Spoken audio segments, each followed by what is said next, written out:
Shalom, salam sejahtera di dalam Kristus Yesus. Selamat pagi kami ucapkan kepada saudara-saudara yang kami kasihi dimanapun Anda berada. Selamat datang dalam seri yang baru, yaitu seri seminar kesehatan dan kebaktian kebangunan rohani dengan tema besar Allah Peduli. Dalam seri Allah Peduli ini kita ambil dari kitab Daniel. Dan selama 6 minggu ke depan, saya rindu mengajak saudara untuk terus mengikuti pembahasan demi pembahasan yang sangat menarik ini. Allah peduli. Ada banyak pergumulan yang kita hadapi. Masalah penyakit, masalah finansial, masalah keluarga, dan masih banyak lagi masalah yang kita hadapi yang membuat kita stres dan depresi. Ingatlah bahwa Allah peduli. Allah penuh kasih. Kasih-Nya yang tak terduga turun dari surga. Kasih itulah yang memberikan kedamaian dalam jiwa dan menyanggupkan kita untuk menghadapi setiap pergumulan kita. Firman Tuhan berkata dalam Yeremia 31 ayat 3, "Dari jauh Tuhan menampakkan diri kepadanya. Aku mengasihi engkau dengan kasih yang kekal, sebab itu aku melanjutkan kasih setiaku kepadamu." Amin. Kasih surga yang terindah, lagu Sion nomor 5. Mari kita nyanyikan bersama. Shalom, salam sejahtera dalam Kristus Yesus. Selamat pagi kami ucapkan kepada saudara-saudari yang kami kasihi dimanapun Anda berada. Selamat datang kembali di seri seminar kesehatan dan kebaktian kebangunan rohani dengan tema besar Allah Peduli. Dan seri ini kita ambil dari kitab Daniel. Senin tanggal 6 April 2020, pemerintah Indonesia mengeluarkan sebuah keputusan, yaitu setiap orang yang keluar dari rumah atau berada di tempat umum wajib menggunakan masker. Hal ini dilakukan seiring dengan himbauan terbaru oleh Organisasi Kesehatan Dunia (WHO), yaitu untuk mengurangi penyebaran virus corona. Hal ini juga merupakan salah satu cara untuk melindungi Anda dan saya dari bahaya virus corona. Namun, masih banyak orang yang tidak mau menggunakan masker. Masih banyak orang yang mengabaikan keputusan pemerintah ini karena mereka merasa tidak nyaman dengan situasi baru ini. Firman Tuhan berkata dalam Roma 8 ayat 28, "Kita tahu sekarang bahwa Allah turut bekerja dalam segala sesuatu yang mendatangkan kebaikan bagi mereka yang mengasihi Dia, yaitu bagi mereka yang terpanggil sesuai dengan rencana Allah." Kita garis bawahi kata segala sesuatu. Dalam segala sesuatu termasuk himbauan pemerintah, yaitu wajib menggunakan masker, adalah juga untuk mendatangkan kebaikan untuk kita. Ajaiblah Yesus Juru Selamatku. Mari kita nyanyikan dalam lagu Sion nomor 230.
berat seluruh bebanku.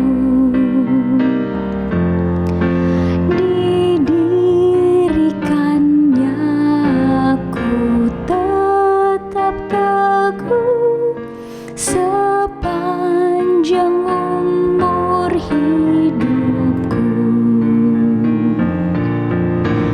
Dilindungnya aku di jala batu dari panas dan dahaga. Dilindungnya dalam kasih yang penuh, ditudung oleh tangannya, ditudung oleh tangannya. Bila aku nanti diangkat Yesus di dalam kemuliaan-Nya, rahmat serta kasih-Nya yang sempurna akan kupuji di surga. Dilindungnya aku di jala batu dari panas dan dahaga. Dilindungnya dalam kasih yang penuh, ditudung oleh tangannya, ditudung oleh tangannya.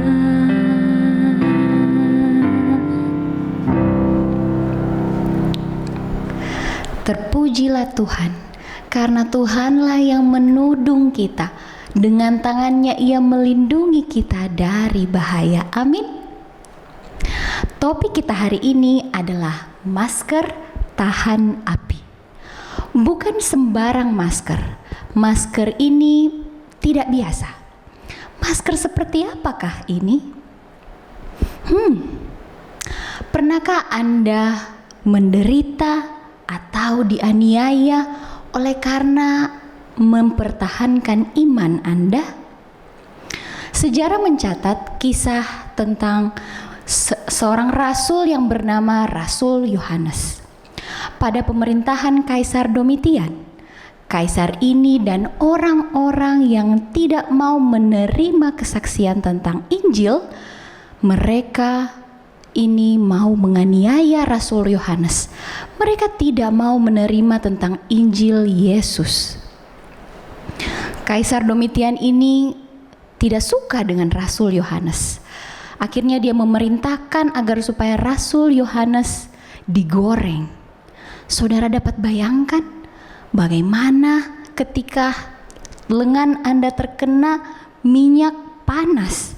Ini Rasul Yohanes digoreng. Dan bukan hanya itu, ketika dia tidak mempan, tidak berhasil, dia tidak mati ketika digoreng, apa yang terjadi? Rasul ini dibuang ke Pulau Patmos. Apakah saudara pernah mengalami penganiayaan seperti ini? Rasul ini dibuang akhirnya ke Pulau Patmos. Apakah Rasul ini mengeluh? Apakah Tuhan meninggalkan dia? Tidak, saudara. Tuhan selalu memelihara hamba-Nya yang setia. Karena justru di Pulau Patmos ini, ia mendapat wahyu tentang apa yang akan terjadi dalam sejarah akhir dunia.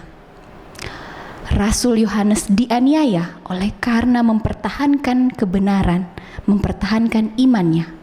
Firman Tuhan berkata dalam Matius 5 ayat 10, "Berbahagialah orang yang dianiaya oleh sebab kebenaran, karena merekalah yang empunya kerajaan surga.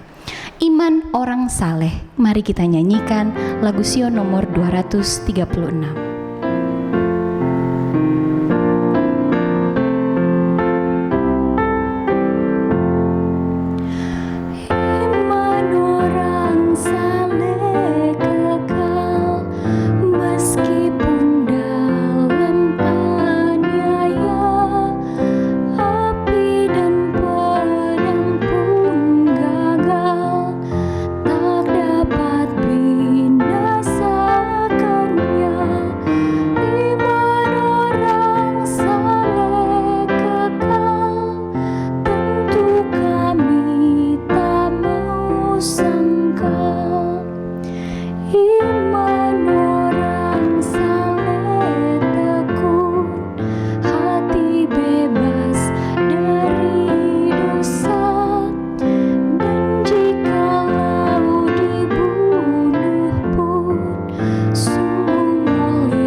Mari kita berdoa.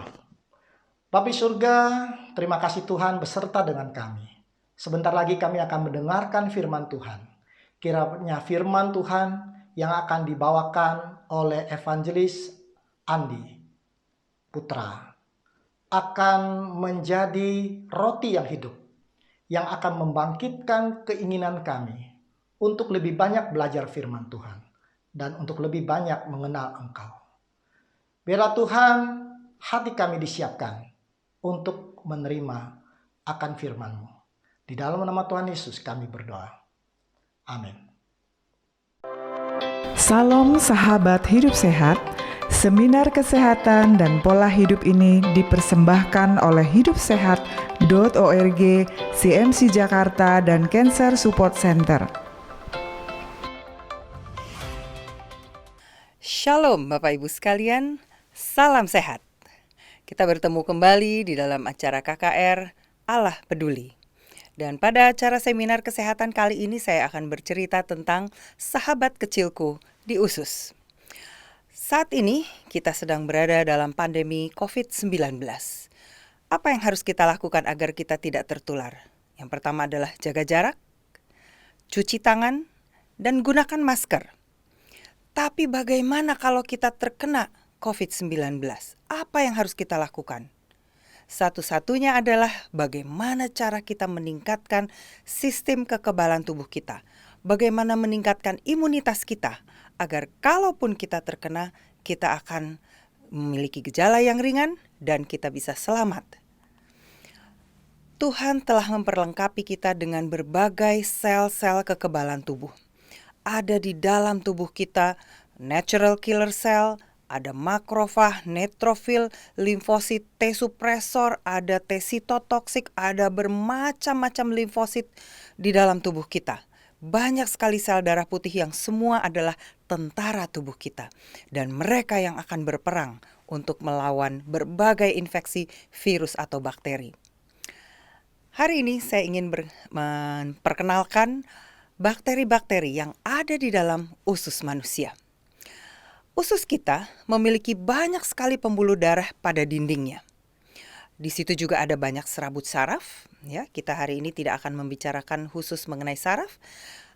Itu memiliki satu topiknya yang tersendiri dan memiliki fungsi untuk imunitas. Jadi usus kita, di dinding usus kita terjadi suatu proses untuk sistem imun kita. juga untuk fungsi neuroendokrin. Dan inilah yang nanti berhubungan dengan saraf kita. Itu topik yang lain. Nah, usus kita luasnya kalau dihitung adalah kurang lebih 200 meter persegi. Paling banyak berkontak dengan sistem imun tubuh kita karena di dalam pembuluh darah yang banyak pada dinding usus itu, di sanalah ada banyak sel-sel kekebalan tubuh kita, dan itu akan berkontak dengan bakteri dan segala macam yang ada di dalam usus kita yang sebetulnya adalah dunia luar dari tubuh kita. Nah, jumlah bakteri di dalam usus kita adalah 10 kali lebih banyak daripada jumlah sel tubuh kita. Bayangkan, mereka lebih banyak jumlahnya daripada kita yang adalah sebagai inangnya. Ya. Gen dari mikrobiota atau bakteri yang ada di dalam usus, istilahnya adalah mikrobiota, jumlahnya adalah 150 kali lebih banyak daripada gen manusia. Luar biasa. Banyak sekali bakteri-bakteri ini di dalam usus, tetapi ada yang jenisnya yang namanya Bacteroidetes dan ada yang namanya Firmicutes. Mereka jumlahnya paling banyak, tapi apakah mereka adalah yang baik atau yang jahat? Kita akan pelajari lebih lanjut. Nah, jumlah bakteri-bakteri ini di tiap bagian dari saluran pencernaan kita berbeda-beda. Di dalam rongga mulut kita, di lidah, gusi, ada 10 pangkat 12 buah bakteri. Di lambung kita karena sifatnya sangat asam, bakteri berkurang, jumlahnya hanya 10 pangkat 3 sampai 10 pangkat 4. Di ujung dari usus halus atau yang namanya ileum, jumlahnya sekitar 10 pangkat 8 sampai 10 pangkat 9. Di dalam usus besar, disitulah terdapat paling banyak bakteri. Dan jumlah bakteri ini bahkan kita tidak bisa ketahui 100% semuanya. 70% diantaranya kita belum dapat lakukan kultur. Ya, jadi kita belum dapat dibiakkan sehingga belum ada namanya. Ya. Nah, kenapa Tuhan ciptakan begitu banyak bakteri di dalam usus kita? Yang pertama adalah untuk sintesis vitamin. Ada berbagai vitamin di dalam tubuh kita yang disintesis oleh bakteri-bakteri yang ada di dalam usus. Misalnya vitamin K, vitamin B12, tiamin, ada banyak sekali jenis-jenis vitamin B yang dihasilkan oleh bakteri-bakteri ini. Yang kedua adalah untuk membantu metabolisme. Ya, misalnya recycle asam empedu. Jadi asam empedu dikeluarkan oleh lever dan disimpan di dalam kantung empedu, dilepaskan sedikit demi sedikit ke dalam saluran pencernaan, dan ini akan diubah oleh bakteri-bakteri untuk di-recycle. Bahkan ada berbagai metabolisme protein, antioksidan seperti glutathione, itu semua ada peran bakteri di dalam usus. Dan yang ketiga, yang kita akan bahas lebih banyak adalah mengenai kekebalan tubuh. Ada banyak cara bakteri-bakteri ini bekerja untuk meningkatkan kekebalan tubuh atau justru malah membuat kekebalan tubuh kita menurun. Salah satu caranya adalah dengan competitive binding. Dia berikatan dengan reseptor-reseptor yang ada di dinding-dinding usus. Bakteri kalau sudah menduduki tempat itu, bakteri lain tidak dapat masuk lagi. Sekarang siapa yang menduduki tempat singgasana tersebut? Apakah bakteri yang baik atau yang bakteri yang kurang baik? Bagaimana caranya dia memperbaiki sistem imun kita? Yaitu yang pertama dengan membentuk antibodi dan membuat suatu keadaan homeostasis. Homeostasis artinya ada suatu keseimbangan antara berbagai sel limfosit. Jadi limfosit T regulator dan T effector harus seimbang. Ya. Dan dengan sistem adaptive immune response, masih ingat kita pernah bicarakan ada sistem yang namanya innate yang bawaan dan ada yang adaptif yang harus berkenalan terlebih dahulu dengan sel-sel limfosit T dan limfosit B. Kemudian limfosit B akan menghasilkan antibodi. Salah satunya yang ada banyak di usus kita adalah imunoglobulin A. Nah, ini adalah gambaran bagaimana bakteri-bakteri yang sifatnya komensal yang selalu ada di dalam usus kita, dia harus pada lokasinya yang tepat. Bila dia pindah lokasi, maka sel-sel makrofag, sel-sel pemakan di dalam tubuh kita yang ada di dinding usus, dia akan mempertahankan dinding dari usus kita. Ya, jadi pertahanan pertama adalah adanya sel-sel pada dinding usus, adanya lendir, kemudian datanglah makrofag yang mempertahankan dinding usus kita agar tetap utuh. Ya, nah Bila ada bakteri yang berpindah lokasi, disitulah baru peran dari sel-sel yang lainnya. Dan rangkaian ini akan menghasilkan antibodi imunoglobulin A. Nah, apakah ada pengaruh dari makanan terhadap mikrobiota yang ada di dalam usus kita? Ada. Bagaimana caranya? Kalau bakteri itu adalah bakteri yang baik, Bapak Ibu dapat lihat pada gambar yang sisi sebelah kiri, bakteri-bakteri tersebut akan merangsang sistem imun kita, sistem kekebalan tubuh kita untuk menghasilkan sel limfosit yang namanya limfosit T regulator. Dia meregulasi antara T helper 1 dengan T helper 2. Sedangkan yang gambar sebelah kanan ada berbagai bakteri-bakteri yang jahat yang akan justru membuat radang pada dinding usus. Kalau ada peradangan, maka yang timbul adalah limfosit T helper 17. Dan T helper 17 adalah salah satu jenis limfosit yang seringkali berperan pada penyakit autoimun. Jadi kita lihat ada hubungan antara bakteri dengan sistem kekebalan tubuh. Bagaimana peran makanan?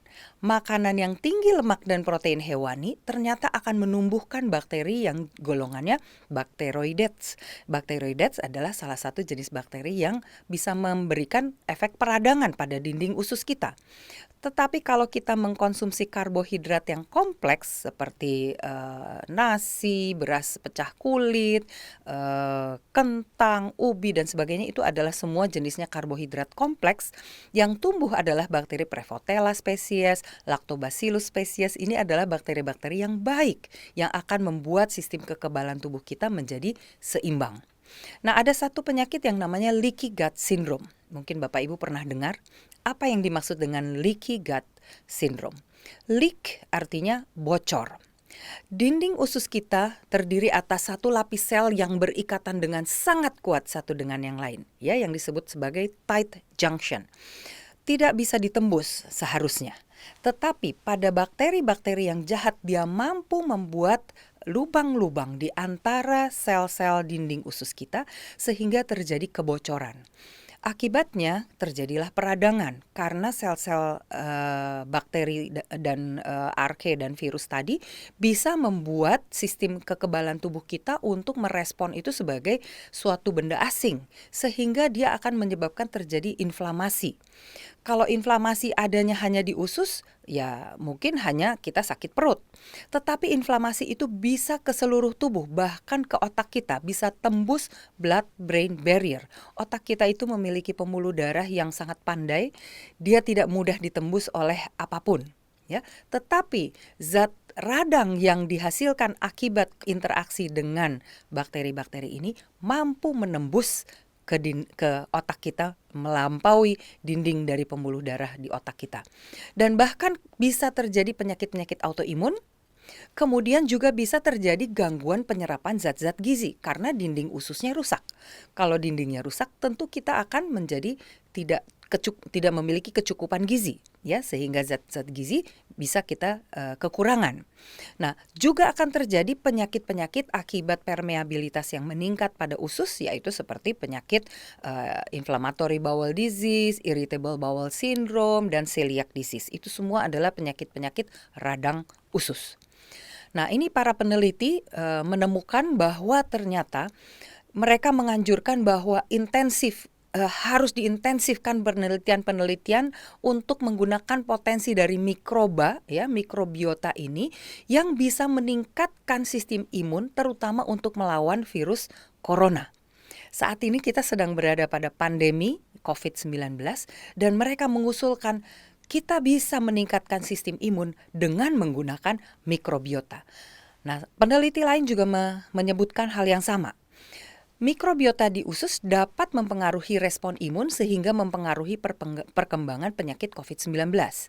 Kedua respon imun, kalau dia lebih dominan T helper 17 juga tidak baik. Kalau lebih banyak dominan T regulator juga menjadi terlalu lemah sistem imun kita. Jadi harus dalam keseimbangan, harus ada homeostasis. Tidak bisa hanya yang dominan adalah salah satunya.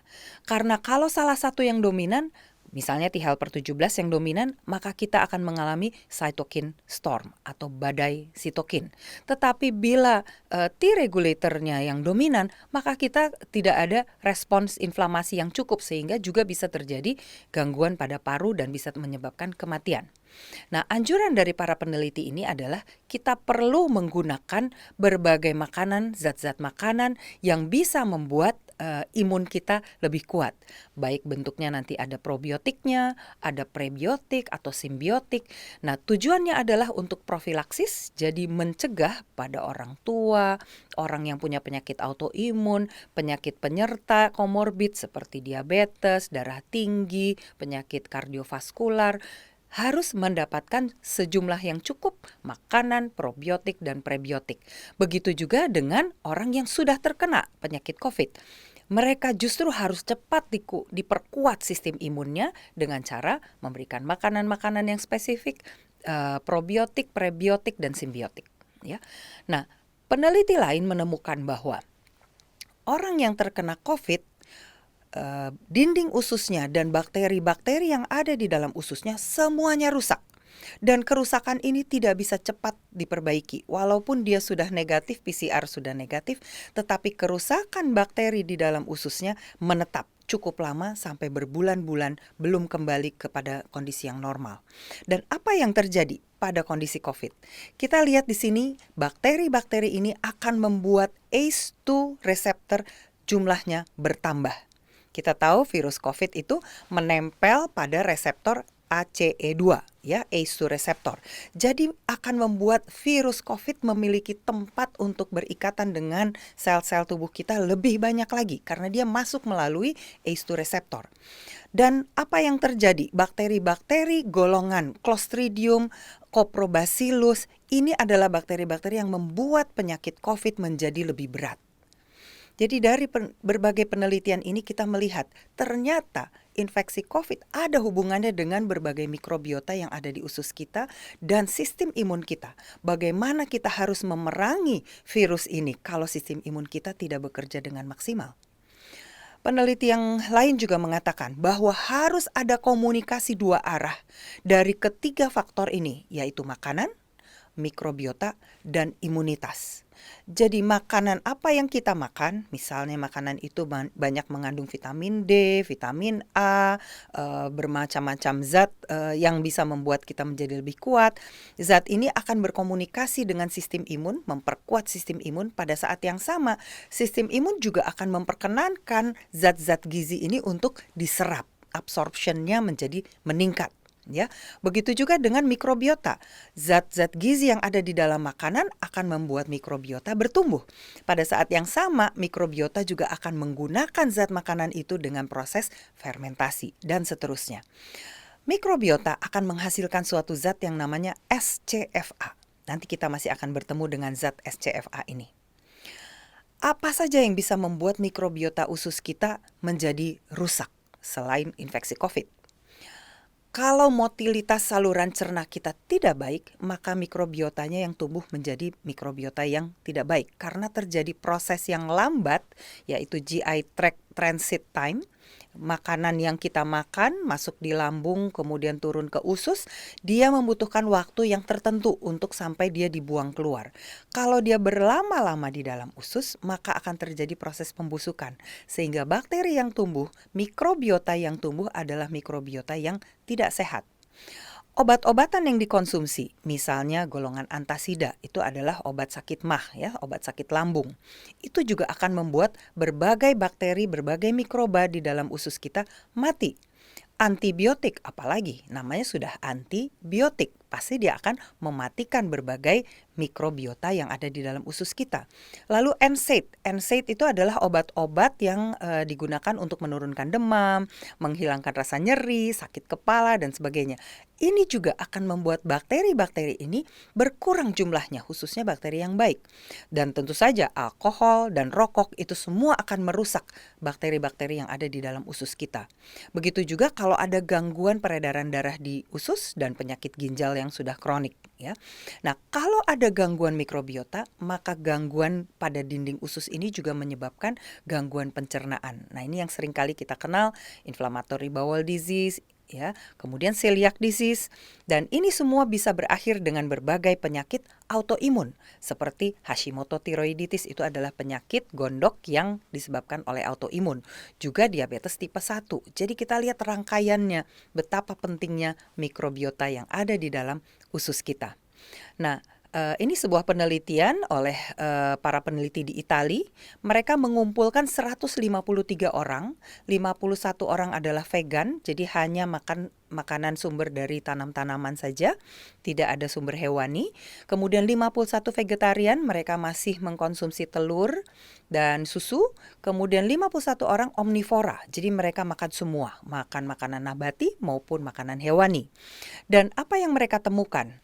Semua yang makan makanan vegan, yang paling banyak makan makanan nabati, mereka lebih banyak menghasilkan suatu zat yang namanya short chain fatty acid, ya, atau SCFA.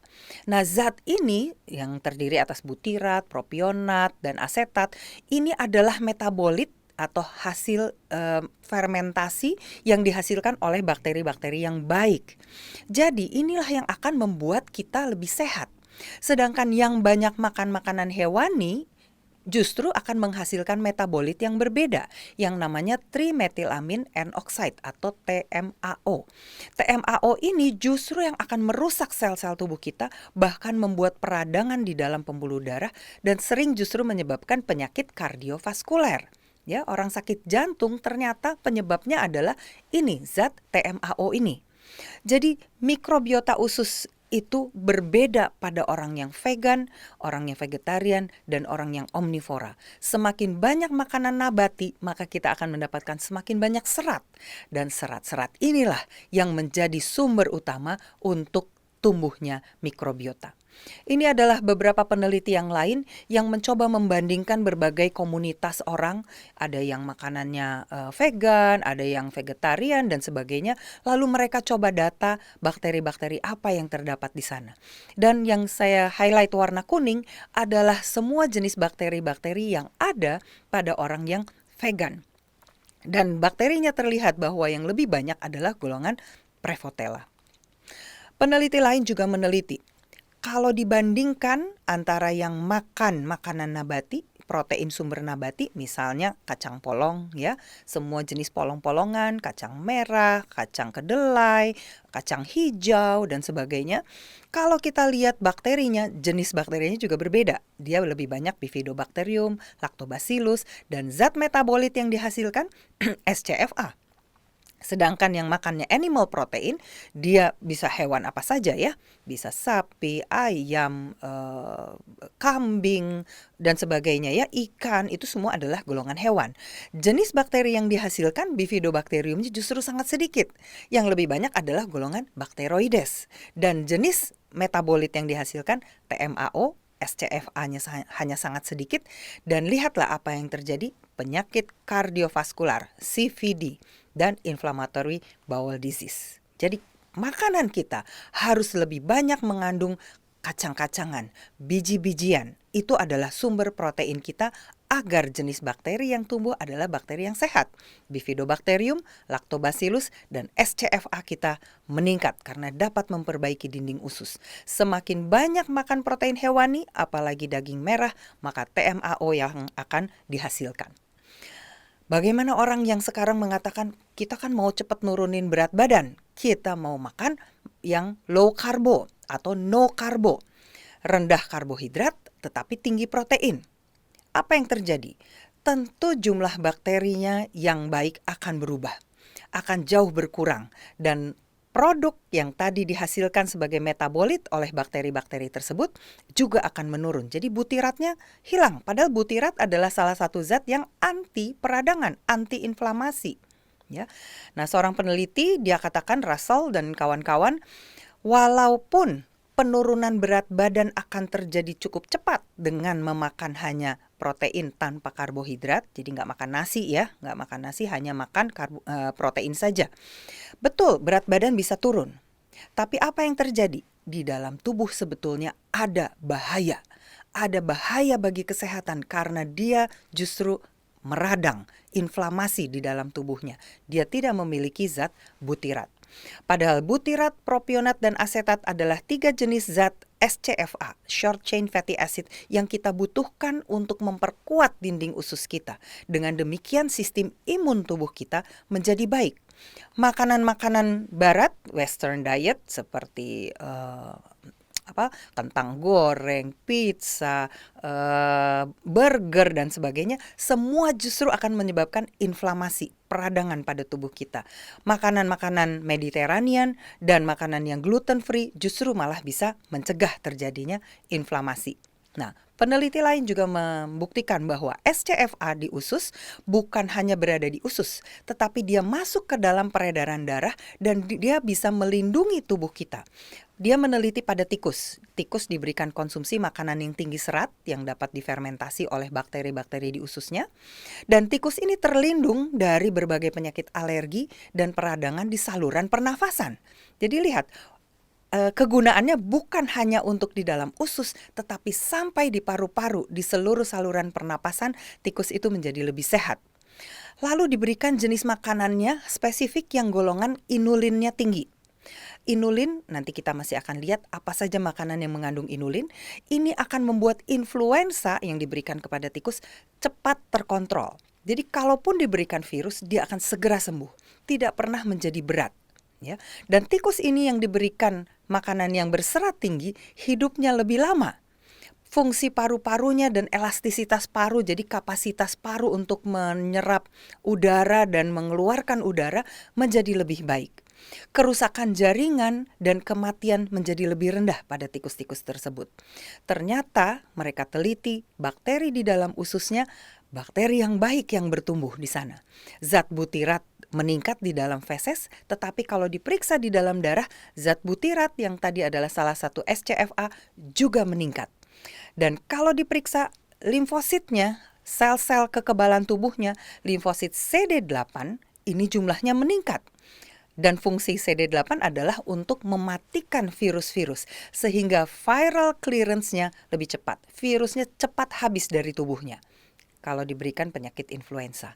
Jadi ini kita bisa tarik kesimpulan juga bagi penyakit influenza pada manusia. Semua penyakit, semua kesehatan mula-mulanya adalah pada usus kita. Apa yang kita makan? Serat dari sayuran, buah-buahan, dan berbagai biji-bijian ini akan menumbuhkan bakteri yang baik. Bakteri yang baik ini akan berperan sebagai anti peradangan, anti-inflamasi, khususnya pada cytokine storm. Bakteri-bakteri ini dapat membuat tubuh kita menjadi lebih sehat dan dapat mengatasi infeksi berbagai virus. Kalau kita lihat makanan yang membuat bakteri Prevotella, salah satu bakteri yang baik bertumbuh, adalah karbohidrat. Jadi kita butuh makan karbohidrat kompleks. Ini adalah peneliti yang mencoba melihat semua hewan manusia yang makan, ada yang herbivora, makannya hanya tumbuh-tumbuhan, ada yang karnivora yang hanya makan hewan ya. Jadi seperti harimau, singa dan sebagainya. Kemudian ada yang omnivora, jadi dia makan juga sayuran, biji-bijian tapi juga makan makanan hewani. Dilihat bakterinya, dia membuat data gen bakteri. Ternyata memang sangat berbeda. Jadi bakteri pada orang yang makannya herbivora, makannya hanya tumbuh-tumbuhan saja, akan sangat berbeda dengan yang omnivora. Nah, ada istilah yang namanya prebiotik, ada istilah yang namanya probiotik. Bakteri-bakteri di usus atau istilah lainnya adalah mikrobiota. Mikrobiota usus ini adalah yang namanya probiotik. Sedangkan makanan bagi si mikrobiota namanya prebiotik. Jadi kita perlu makan prebiotik yang baik agar si bakteri-bakteri mikrobiota ini bisa bertumbuh. Dengan demikian kita akan menjadi sehat.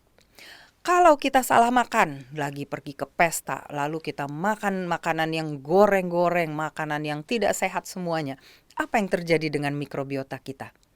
Dalam 24 jam mikrobiota akan berubah. Langsung bakteri-bakteri baiknya hilang. Aduh, saya kemarin salah makan. Saya sekarang mau memperbaikinya. Saya mau detox dulu. Makan sayur atau jus atau apa saja kita perbanyak dalam beberapa hari. Baru setelah 48 jam dia bisa kembali ke kondisi yang semula. Jadi jauh lebih susah untuk memperbaiki dibandingkan dengan merusakkannya. Jadi hati-hati, jangan kita curi hari, pinjam hari, itu tentu akan membuat kerusakan di dalam usus kita. Nah, makanan apa yang harus kita hindari? Semua karbohidrat sederhana, semua yang diproses melalui proses rafinasi ya, refinement, seperti tepung, gula, roti yang putih, mie, cookies, kue-kue, sereal yang sudah diproses ya. Sereal itu kebanyakan adalah dari tepung, kemudian dibentuk menjadi bulat, menjadi gepeng dan sebagainya. Jadi makanan proses semua sebaiknya dihindari. Kemudian semua makanan hewani, baik dagingnya, ikan, ayam, sapi, kambing, susu, dan semua produk-produknya sebaiknya semua kita hindari. Kemudian minyak yang sudah refined, jadi itu sebetulnya minyak yang hydrogenated, itu semua tidak sehat, membuat inflamasi di dalam tubuh kita. Bakteri-bakteri di usus kita juga akan mati kalau kita makan yang goreng-goreng dan minyak-minyak. Kemudian semua yang GMO, semua yang sudah genetically modified, sebaiknya kita hindari. Nah, apa yang harus kita makan? Simple, mudah sekali. Semua sayuran, buah-buahan, dan biji-bijian, semua itu mengandung serat. Dan jumlah serat yang harus kita konsumsi adalah 25 gram sehari. Bagaimana kita tahu bahwa kita sudah mengkonsumsi dalam jumlah yang cukup? Gadget pintar kita di dalam HP kita bisa kita masukkan apa yang kita makan, ya, ada health di situ, atau kita mau download apps-nya juga bisa, silahkan. Kita bisa tahu kalau pagi sarapan ada misalnya pepaya dan nanas, siang makannya misalnya nasi dan sayur buncis ya. Jadi kita masukkan data-datanya, berapa banyak kita makan, kita bisa tahu berapa serat yang kita makan dalam satu hari. Kemudian kita harus makan yang golongan polifenol. Polifenol ada berbagai jenis, ada di dalam buah-buahan, biji-bijian, teh hijau ya. Semua jenis ini mengandung polifenol.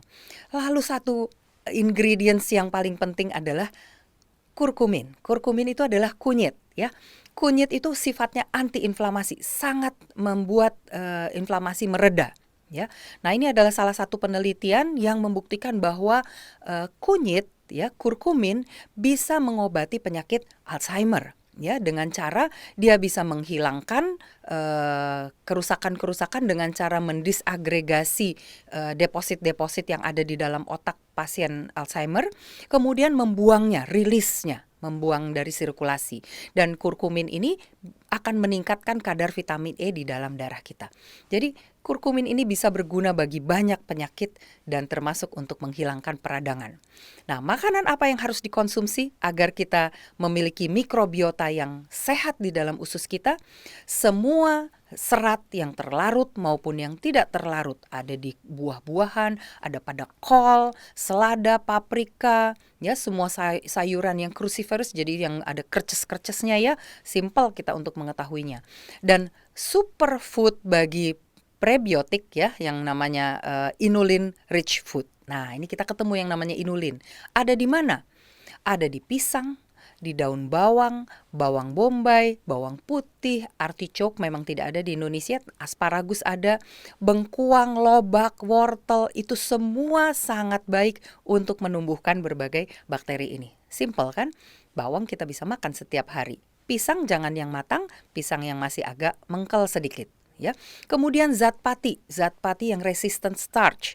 Ini nasi pecah kulit ya, beras pecah kulit, kentang, ubi dan sebagainya, itu sebetulnya bukan buat zat gizi kita, tetapi bagi bakteri yang ada di dalam usus kita. Jadi seperti hewan peliharaan kita. Kalau kita beri makan anjing atau kucing kita juga mau memberi makan kepada bakteri, mikrobiota yang ada di dalam usus kita. Sahabat-sahabat kecil kita di dalam usus. Makanan fermentasi seperti sauerkraut atau kefir ya. Sekarang sudah banyak jenisnya. Kemudian kunyit, jangan dilupakan. Nah, bila memang sudah ada gangguan penyakit, seringkali dokter akan memberikan probiotik. Nah, ini adalah probiotik bakteri mikrobiota yang sudah berada di dalam kapsul. Ini hanya diberikan untuk saat tertentu saja, di mana memang harus diobati, mungkin sekitar 3 bulan biasanya, sekitar 12 minggu. Dan setelah itu untuk jangka panjangnya apa? Prebiotiknya yang harus diperbaiki. Makanan bagi mikrobiotanya yang harus kita perbaiki. Pemerintah Indonesia sudah memberikan sebetulnya saran bagaimana kita harus makan. Setiap hari harus kita makan buah dan sayuran. Berapa jumlahnya? 3 porsi buah-buahan dan 2 porsi sayuran atau sebaliknya. Inilah yang akan membuat usus kita sehat. Isi piringku yang juga dicanangkan oleh Gerakan Masyarakat Hidup Sehat Kemenkes, yaitu 1/3 makanan kita adalah sumber karbohidrat, makanan pokok, jadi nasi, beras pecah kulit, kentang, ubi, dan sebagainya. 1/3-nya adalah sayur-sayuran, semua yang berserat.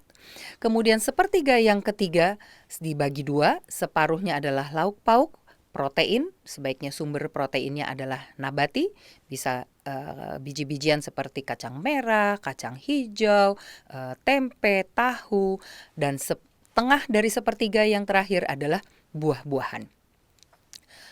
Tulisan dari Nyonya White di dalam Membina Pola Makan dan Diet halaman 298 dikatakan, Tuhan menginginkan mereka yang hidup di negeri di mana buah-buahan segar hampir sepanjang tahun dapat diperoleh untuk menyadari berkat limpah di dalam buah-buahan itu. Lebih banyak kita bergantung kepada buah-buahan segar yang baru dipetik dari pohonnya, lebih besar berkat itu. Luar biasa, kita di Indonesia memiliki begitu banyak jenis buah. Kita dapat makan buah setiap hari. Kalau bisa kita makan buah 3 kali dalam sehari. Daniel, Sadrah, Mesah, dan Abednego berhasil untuk hanya makan sayur-sayuran, buah-buahan, dan biji-bijian. Dia tidak tergoda oleh makanan raja. Dan apa yang terjadi? Mereka 10 kali lebih pintar dan mereka lebih sehat daripada orang lain. Pada saat ini kita sedang melawan COVID. Kita sedang berperang melawan COVID. Tentu tidak bisa kita anggap remeh. Kita harus memperkuat pasukan kita di dalam tubuh kita. Tuhan berfirman di dalam Ulangan 7 ayat 12 dan 15. Dan akan terjadi karena kamu mendengarkan peraturan-peraturan itu serta melakukannya dengan setia, maka terhadap engkau Tuhan Allahmu akan memegang perjanjian dan kasih setianya yang diikrarkannya dengan sumpah kepada nenek moyangmu. Tuhan akan menjauhkan segala penyakit daripadamu, dan tidak ada satu dari wabah celaka yang kau kenal di Mesir itu akan ditimpakannya kepadamu. Tetapi ia akan mendatangkannya kepada semua orang yang membenci engkau. Tapi syaratnya apa? Kita harus mendengarkan dan melakukannya dengan setia. Apa yang harus kita lakukan? Kita kembali kepada Kejadian 1 ayat 29. Lihatlah aku memberikan kepadamu segala tumbuh-tumbuhan yang berbiji di seluruh bumi dan segala pohon-pohonan yang buahnya berbiji. Itulah akan menjadi makananmu. Jadi makanan kita nomor 1 adalah buah-buahan yang berbiji dan semua biji-bijian. Kemudian di dalam Kejadian 3 baru Tuhan tambahkan sayur-sayuran. Sebagai ayat penutup. Arahkanlah matamu ke langit dan lihatlah ke bumi di bawah. Sebab langit lenyap seperti asap, bumi memburuk seperti pakaian yang sudah usang, dan penduduknya akan mati seperti nyamuk. Tetapi kelepasan yang kuberikan akan tetap untuk selama-lamanya, dan keselamatan yang daripadaku tidak akan berakhir. Pada era COVID ini, marilah kita melihat kepada Tuhan. Marilah kita menuruti dan melakukan segala firman-Nya. Kita boleh bersahabat dengan usus kita, bersahabat dengan teman-teman dan sahabat kita yang ada di dalam usus kita. Marilah kita makan dengan sehat, kita pelihara usus kita. Kiranya Tuhan memberkati kita dan salam sehat. Baiklah saudara-saudara, sebelum kita lanjut pada sesi berikutnya, kami ingin berbagi hadiah dengan Anda di rumah. Seperti biasa kami ingin berbagi hadiah ini, dan bagi 30 orang pertama yang menjawab pertanyaannya dengan cepat dan tepat akan mendapatkan hadiah ini. Oke, 2 minggu yang lalu dalam seminar kesehatan yang dibawakan oleh Dr. Sondang Panjaitan dengan tema pelindung kebal virus, membahas bahwa kita memiliki imunitas bawaan sejak lahir. Salah satunya adalah yang disebut natural killer cells atau NK cell. Dan fungsi dari sel ini adalah untuk mematikan virus dan bakteri yang masuk ke dalam tubuh kita. Dan dalam memerangi COVID-19 ini, kita harus memastikan NK cells kita itu tinggi. Dr. Sondang Panjaitan membagikan 2 tips sederhana bagaimana meningkatkan natural killer cell atau imunitas tubuh kita. Pertanyaannya adalah, sebutkan 2 tips ini, yaitu cara meningkatkan sistem imunitas tubuh. Saya ulangi pertanyaannya, sebutkan 2 tips sederhana yang dibagikan Dr. Sondang dalam meningkatkan imunitas tubuh atau NK cell. Jawabannya dapat langsung Anda kirim melalui WhatsApp ke 0878 0012 3457. Dan jangan lupa untuk menuliskan nama Anda serta alamat rumah Anda sehingga kami dapat dengan mudah untuk mengirimkan hadiah ini. Oke, dan kami juga mengajak saudara, apabila Anda memiliki pertanyaan seputar pembahasan kita setiap Sabtu, Anda dapat mengirimkan pertanyaannya melalui WhatsApp ke 0878 0012 3457. Dan bila Anda merasa terberkati untuk setiap pelajaran yang kita pelajari setiap Sabtu, jangan lupa untuk like, subscribe, komen, kemudian share pekabaran atau pelajaran berharga yang Anda terima setiap minggu.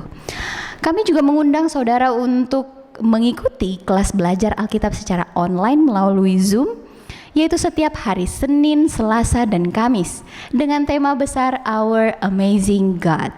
Setiap hari Senin jam 3 sore dan jam 7 malam, hari Selasa jam 3 sore, kemudian hari Kamis bagi sahabat-sahabat orang muda, yaitu setiap jam 7:30 malam.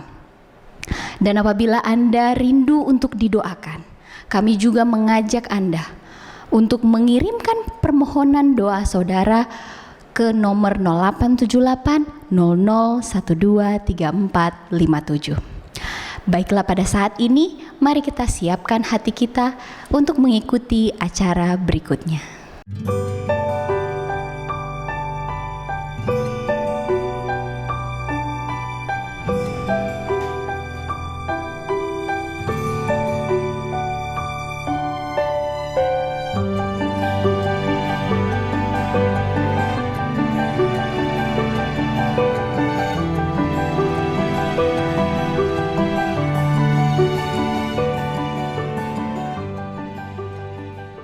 Pagi ini saya akan membawakan 2 buah cerita, true story. Mudah-mudahan ada pelajaran moral yang kita bisa dapatkan dari kedua cerita ini.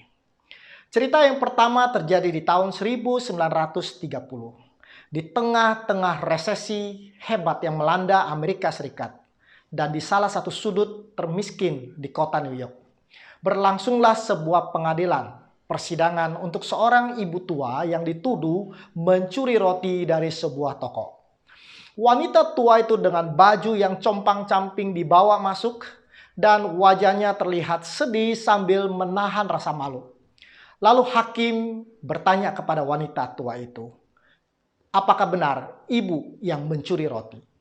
Lalu wanita itu menundukkan kepalanya dan berkata, "Benar yang mulia, sayalah yang mencuri roti itu." Lalu hakim bertanya, "Apa alasan ibu mencuri roti? Apakah karena ibu kelaparan?" Lalu wanita itu mengangkat kepalanya dan memandang sang hakim. Dan dia berkata, "Memang saya lapar. Tetapi bukan karena saya lapar maka saya mencuri roti. Menantu saya meninggalkan anak perempuan saya dengan 2 orang anaknya yang masih kecil. Sekarang anak perempuan saya jatuh sakit. Dan kedua anaknya kelaparan. Mereka sudah beberapa hari tidak makan karena memang tidak ada makanan. Saya dapat menahan rasa lapar saya. Tetapi saya tidak tahan melihat cucu-cucu saya yang masih kecil menderita kelaparan." Ketika wanita itu selesai berbicara, ruang pengadilan menjadi sepi. Semua orang merasa iba terhadap ibu itu. Tetapi pemilik toko tempat rotinya dicuri tidak setuju untuk memaafkan ibu ini. Alasannya adalah bahwa daerah ini telah banyak pencuri yang mulia katanya. Ibu ini harus dihukum untuk menjadi pelajaran dan menjadi contoh bagi pencuri-pencuri yang lain. Hakim lalu menghela nafas dan memandang perempuan ini dan berkata, "Ibu, saya harus bekerja sesuai dengan keadilan, saya harus mematuhi hukum yang berlaku. Oleh karena ibu sudah mengaku mencuri, maka hukumannya ada dua yang harus ibu pilih. Apakah ibu akan membayar denda $10 atau ibu akan masuk penjara selama 10 hari?" Lalu ibu tua itu menjawab, "Yang mulia, jika saya mempunyai $10 untuk membayar denda, maka saya tidak perlu mencuri roti untuk cucu saya. Dan kalau saya di penjara, siapa yang akan merawat anak saya dan cucu saya?" Lalu hakim kemudian memasukkan tangannya ke dalam sakunya dan kemudian berkata dengan suara yang sedih. Dia katakan, "Ini $10 saya berikan kepadamu untuk membayar denda atas hukuman ibu. Tetapi selain itu, saya juga akan menghukum setiap orang yang hadir di pengadilan ini, masing-masing 50 sen. Ini merupakan hukuman untuk ketidakpedulian kalian yang tinggal satu lingkungan yang sama, tetapi membiarkan seorang wanita tua dan cucunya kelaparan. Sehingga nenek ini harus mencuri untuk memberikan makan kepada cucunya." Tuan balik, dia memanggil asistennya. Dia katakan, "Kumpulkan uang dan berikan kepada ibu itu." Besoknya surat kabar New York City melaporkan bahwa terkumpul $47,5 telah diberikan kepada ibu yang malang itu. Semua orang yang dihukum untuk membayar 50 sen adalah termasuk si pemilik toko yang kecurian. Di sana hadir juga sejumlah terdakwa lain yang sedang menunggu persidangan dan mereka juga memberikan 50 sen. Termasuk polisi yang hadir di saat itu. Mereka pun dihukum untuk memberikan 50 sen. Dan semuanya memberikan dengan sukarela. Dan mereka semua berdiri dan memberikan tepuk tangan yang meriah. Florio LaGuardia adalah nama hakim itu. Dia juga adalah wali kota New York pada saat itu.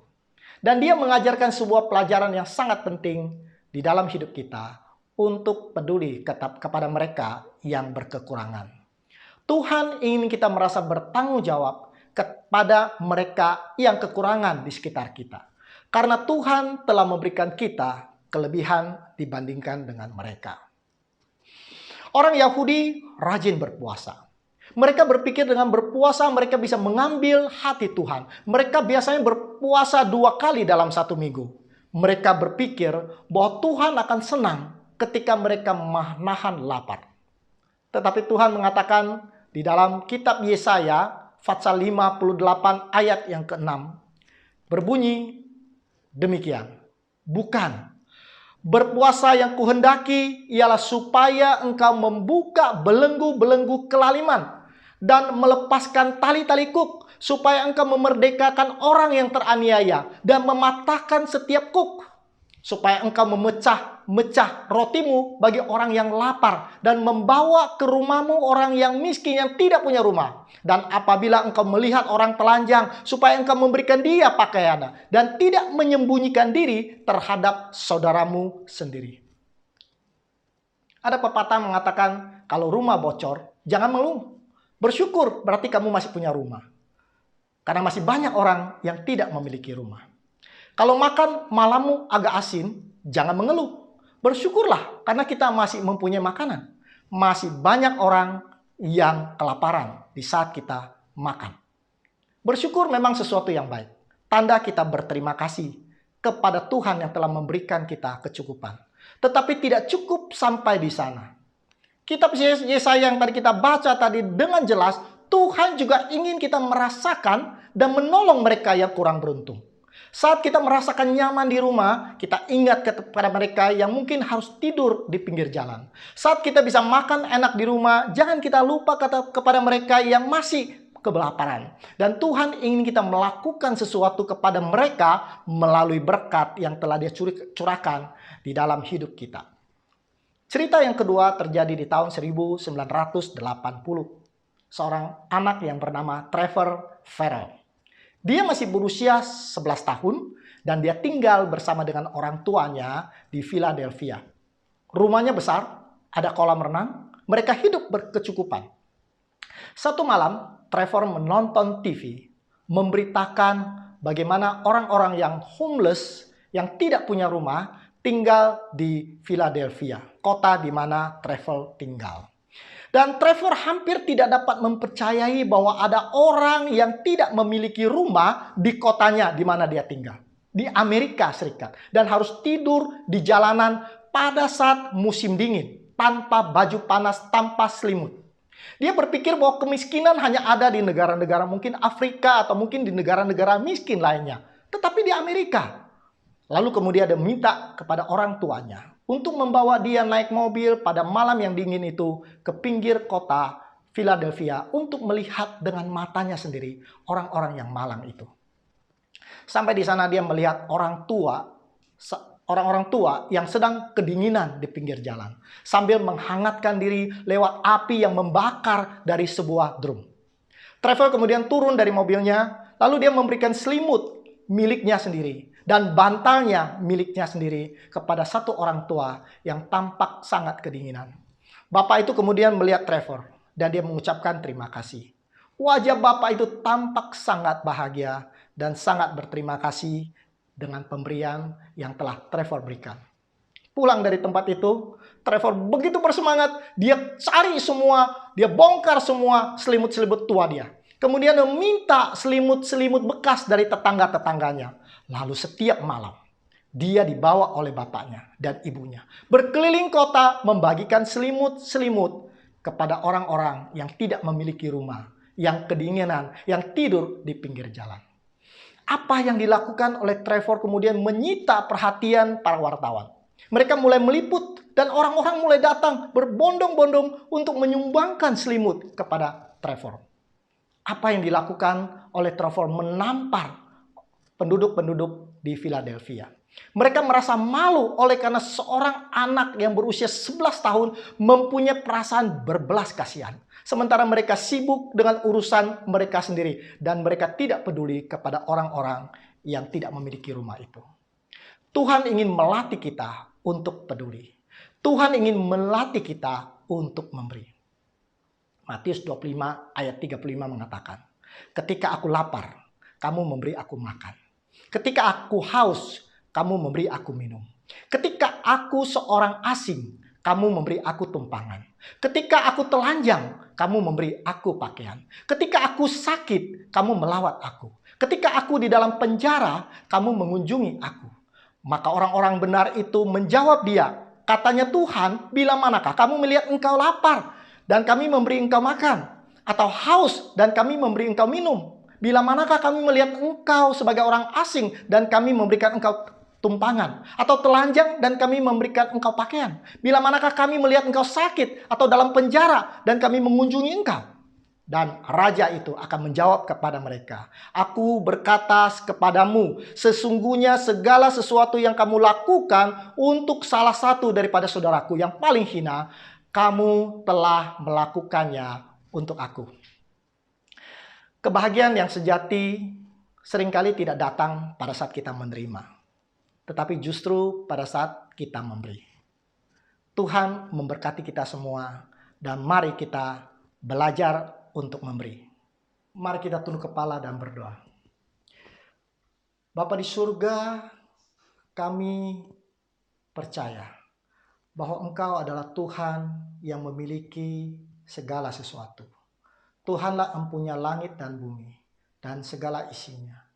Dan kami pun adalah milik-Mu. Segala yang kami miliki adalah milik-Mu juga.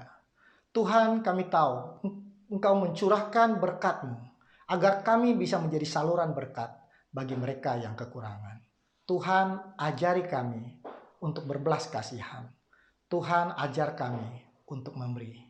Biarlah kami bisa mengasihi mereka yang berkekurangan. Dan dengan demikian kami belajar untuk mengasihi Tuhan. Di dalam nama Tuhan Yesus kami berdoa. Amin.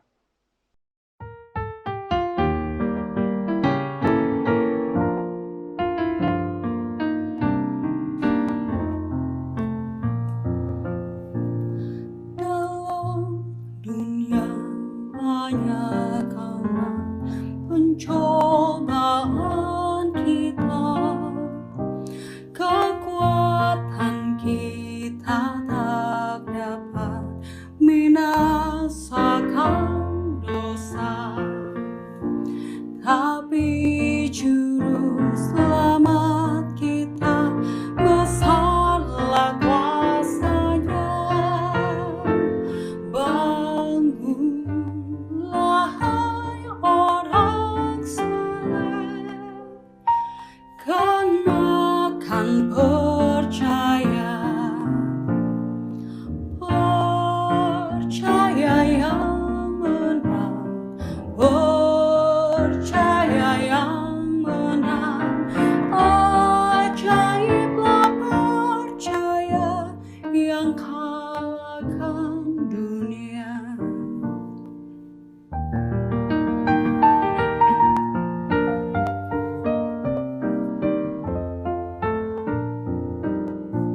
Semua orang yang menang dapat jubah putih di depan para malaikat. Engkau diakui.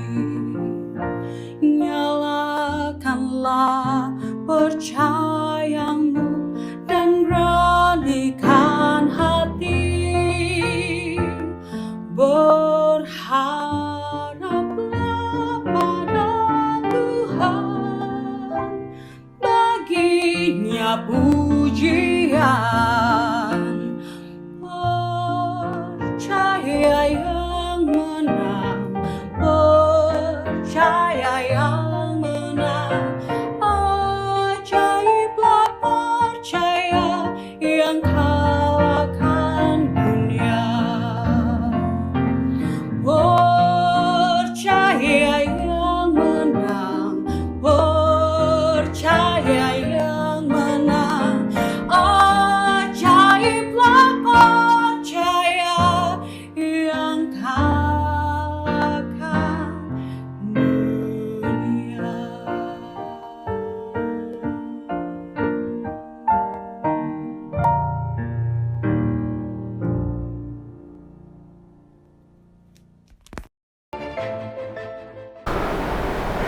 Shalom, salam sejahtera buat Anda, baik Anda yang ada di rumah atau dimanapun Anda berada, dan Anda bisa sampai di episode yang ketiga ini untuk menyaksikan seri seminar kesehatan dan kebaktian kebangunan rohani.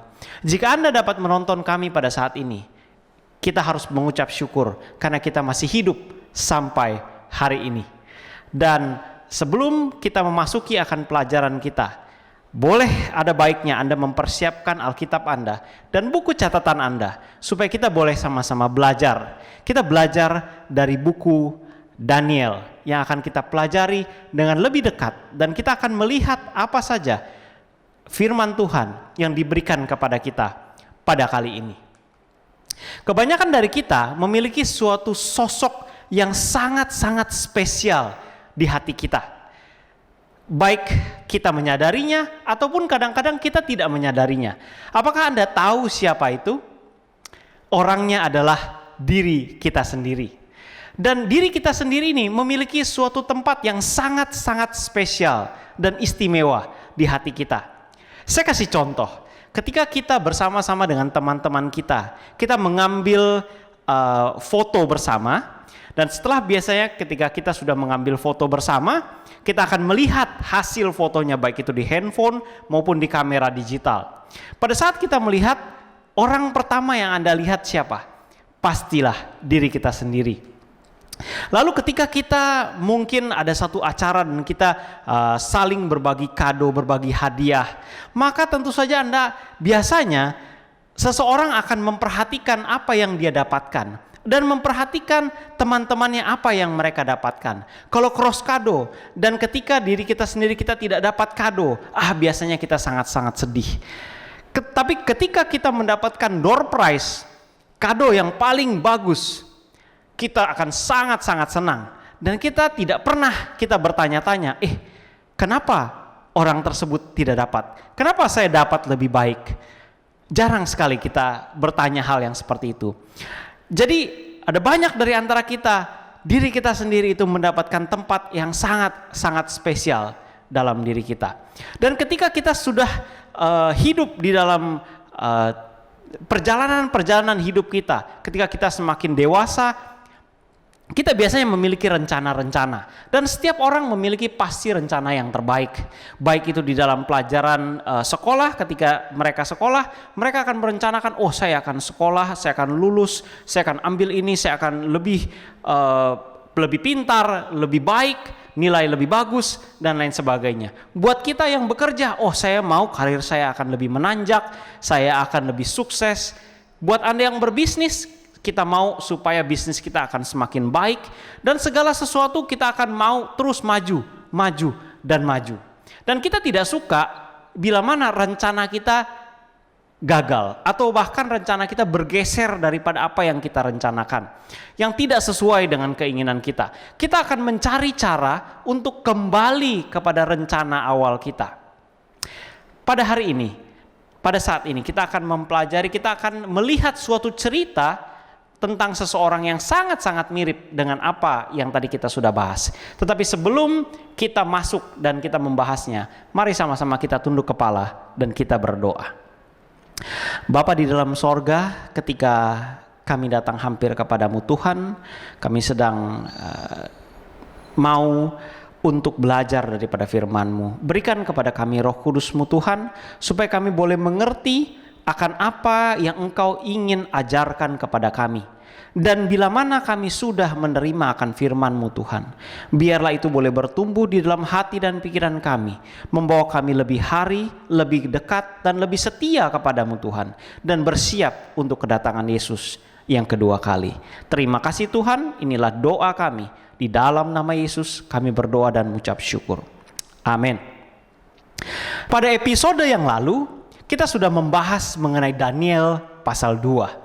Nah, di dalam Daniel pasal 2 terkisah Alkisah seorang raja yang bernama Nebukadnezar. Dia bermimpi, dan mimpinya begitu dahsyat, dan dia bermimpi mengenai sebuah patung yang sangat besar, di mana kepalanya dari emas, dada dan lengan dari perak, perut dan pinggang dari tembaga, paha dari besi, dan kaki dari besi dan tanah liat.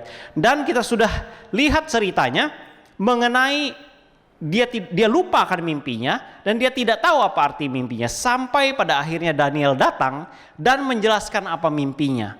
Daniel mengatakan bahwa walaupun kerajaan Nebukadnezar, kerajaan Babylon adalah kerajaan yang terbesar pada saat itu, dan itu dilambangkan dari kepala dari emas, tetapi kerajaan itu tidak akan bertahan lama. Satu saat kelak, kerajaan emas, kerajaan Babylon akan digantikan oleh kerajaan yang tidak sekuat kerajaan Babylon, yaitu kerajaan yang kedua yang dari perak. Dan kita tahu sejarah mengatakan bahwa itu adalah kerajaan Media Persia. Nah, pada akhir daripada Daniel pasal 2, Raja Nebukadnezar merasakan, wah, memang Daniel bisa menceritakan dan bisa mengatakan apa mimpinya, dan dia begitu senang dan begitu berbahagia, dan dia mengatakan bahwa wah, Allahnya Daniel adalah Allah yang sangat hebat, Allah di atas segala ilah yang lain. Dan saat itu Raja Nebukadnezar mengakui bahwa Allahnya Daniel adalah Allah yang mengangkat dan menurunkan raja. Kita memasuki pelajaran berikutnya di dalam Daniel pasal 3. Silahkan Anda boleh buka Alkitab Anda. Kita memasuki Daniel pasal 3. Bercerita mengenai orang yang sama, Raja Nebukadnezar.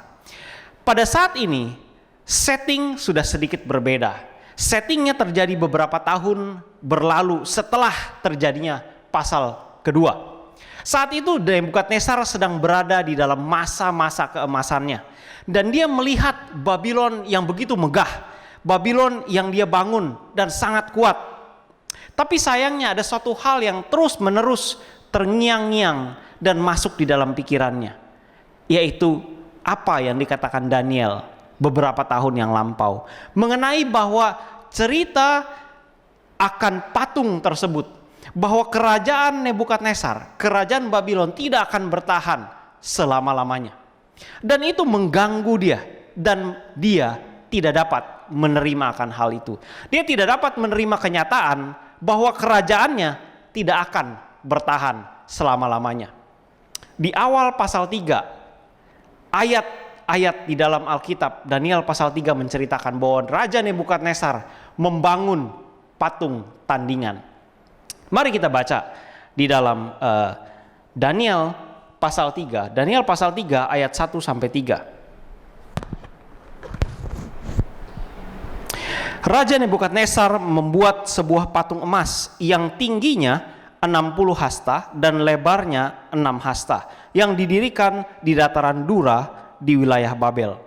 Lalu Raja Nebukadnezar menyuruh orang mengumpulkan para wakil raja, para penguasa, para bupati, para penasehat negara, para bendahara, para hakim, para ahli hukum, dan semua kepala daerah untuk menghadiri pentahbisan patung yang telah didirikannya itu. Lalu berkumpullah para wakil raja, para penguasa, para bupati, para penasehat negara, para bendahara, para hakim, para ahli hukum, dan semua kepala daerah untuk menghadiri pentahbisan patung yang telah didirikan Raja Nebukadnezar itu. Nah, Raja Nebukadnezar itu membangun sebuah patung yang sangat besar. Dan patung ini bukan seperti patung yang dia mimpikan di dalam Daniel pasal 2. Kalau Daniel pasal 2, patung tersebut emasnya hanya ada di kepala yang melambangkan akan kerajaan Babylon. Tetapi apa yang dia buat adalah patung emas dari ujung kepala sampai ujung kaki. Ini menceritakan bahwa Raja Nebukadnezar menginginkan kerajaannya kekal selama-lamanya, dari atas kepala sampai di bawah kaki. Dan dia mengundang semua orang. Kalau Anda perhatikan siapa yang dia undangnya, ada begitu banyak orang-orang yang dia undang.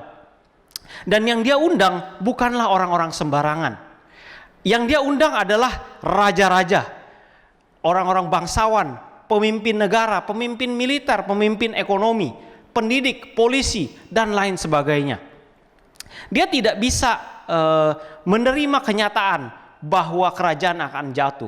Oleh sebab itu dia memanggil semua orang dan memaksa semua orang untuk datang dan melihat bahwa kerajaannya tidak akan pernah jatuh. Sangat menarik. Ada banyak orang yang mengaku umat Tuhan tetapi bertindak persis seperti Nebukadnezar. Ada seorang ibu yang waktu kecil dia bercita-cita menjadi sesuatu, menjadi seseorang, tetapi sayangnya cita-citanya tidak tercapai. Karena cita-citanya tidak tercapai, dia memaksa anak-anaknya untuk mencapai cita-citanya. Dia memberikan anak-anaknya les ini, les itu, kursus ini, kursus itu, supaya anaknya dapat mencapai cita-cita yang dia inginkannya. Ada seorang pria yang meninggalkan imannya karena imannya tidak cocok dengan rencananya.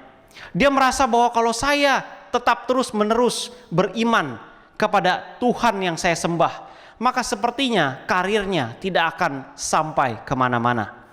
Dia tidak bisa menerima akan rencana Tuhan, bahwa dia harus menurut kepada Tuhan, dan itu menurutnya mengganggu akan rencananya. Seperti Raja Nebukadnezar. Raja Nebukadnezar tidak bisa terima akan apa yang menjadi tuntunan daripada Tuhan, akan apa yang menjadi firman Tuhan yang diucapkan kepada dirinya. Dia tidak bisa terima. Dia tidak bisa terima kalau rencananya harus gagal oleh karena nubuatan yang dikatakan dari Daniel yang dibukakan Tuhan kepadanya. Ada begitu banyak orang yang pergi dan memburu rencananya tanpa memperdulikan rencana Tuhan buat mereka. Sekalipun mereka menyatakan diri mereka adalah pengikut Tuhan. Kita lanjut kepada ceritanya. Dan pada akhirnya ayat 3 mengatakan berkumpullah semua datang. Dan kalau Anda perhatikan sepanjang ayat-ayat di dalam Daniel pasal 3, ada satu hal yang yang sering sekali diulang, yaitu patung yang didirikannya, patung yang raja dirikan, patung yang tuanku dirikan. Menyatakan bahwa ini terus-menerus diulang. Daniel ingin mengatakan bahwa ini adalah suatu hal yang sangat penting.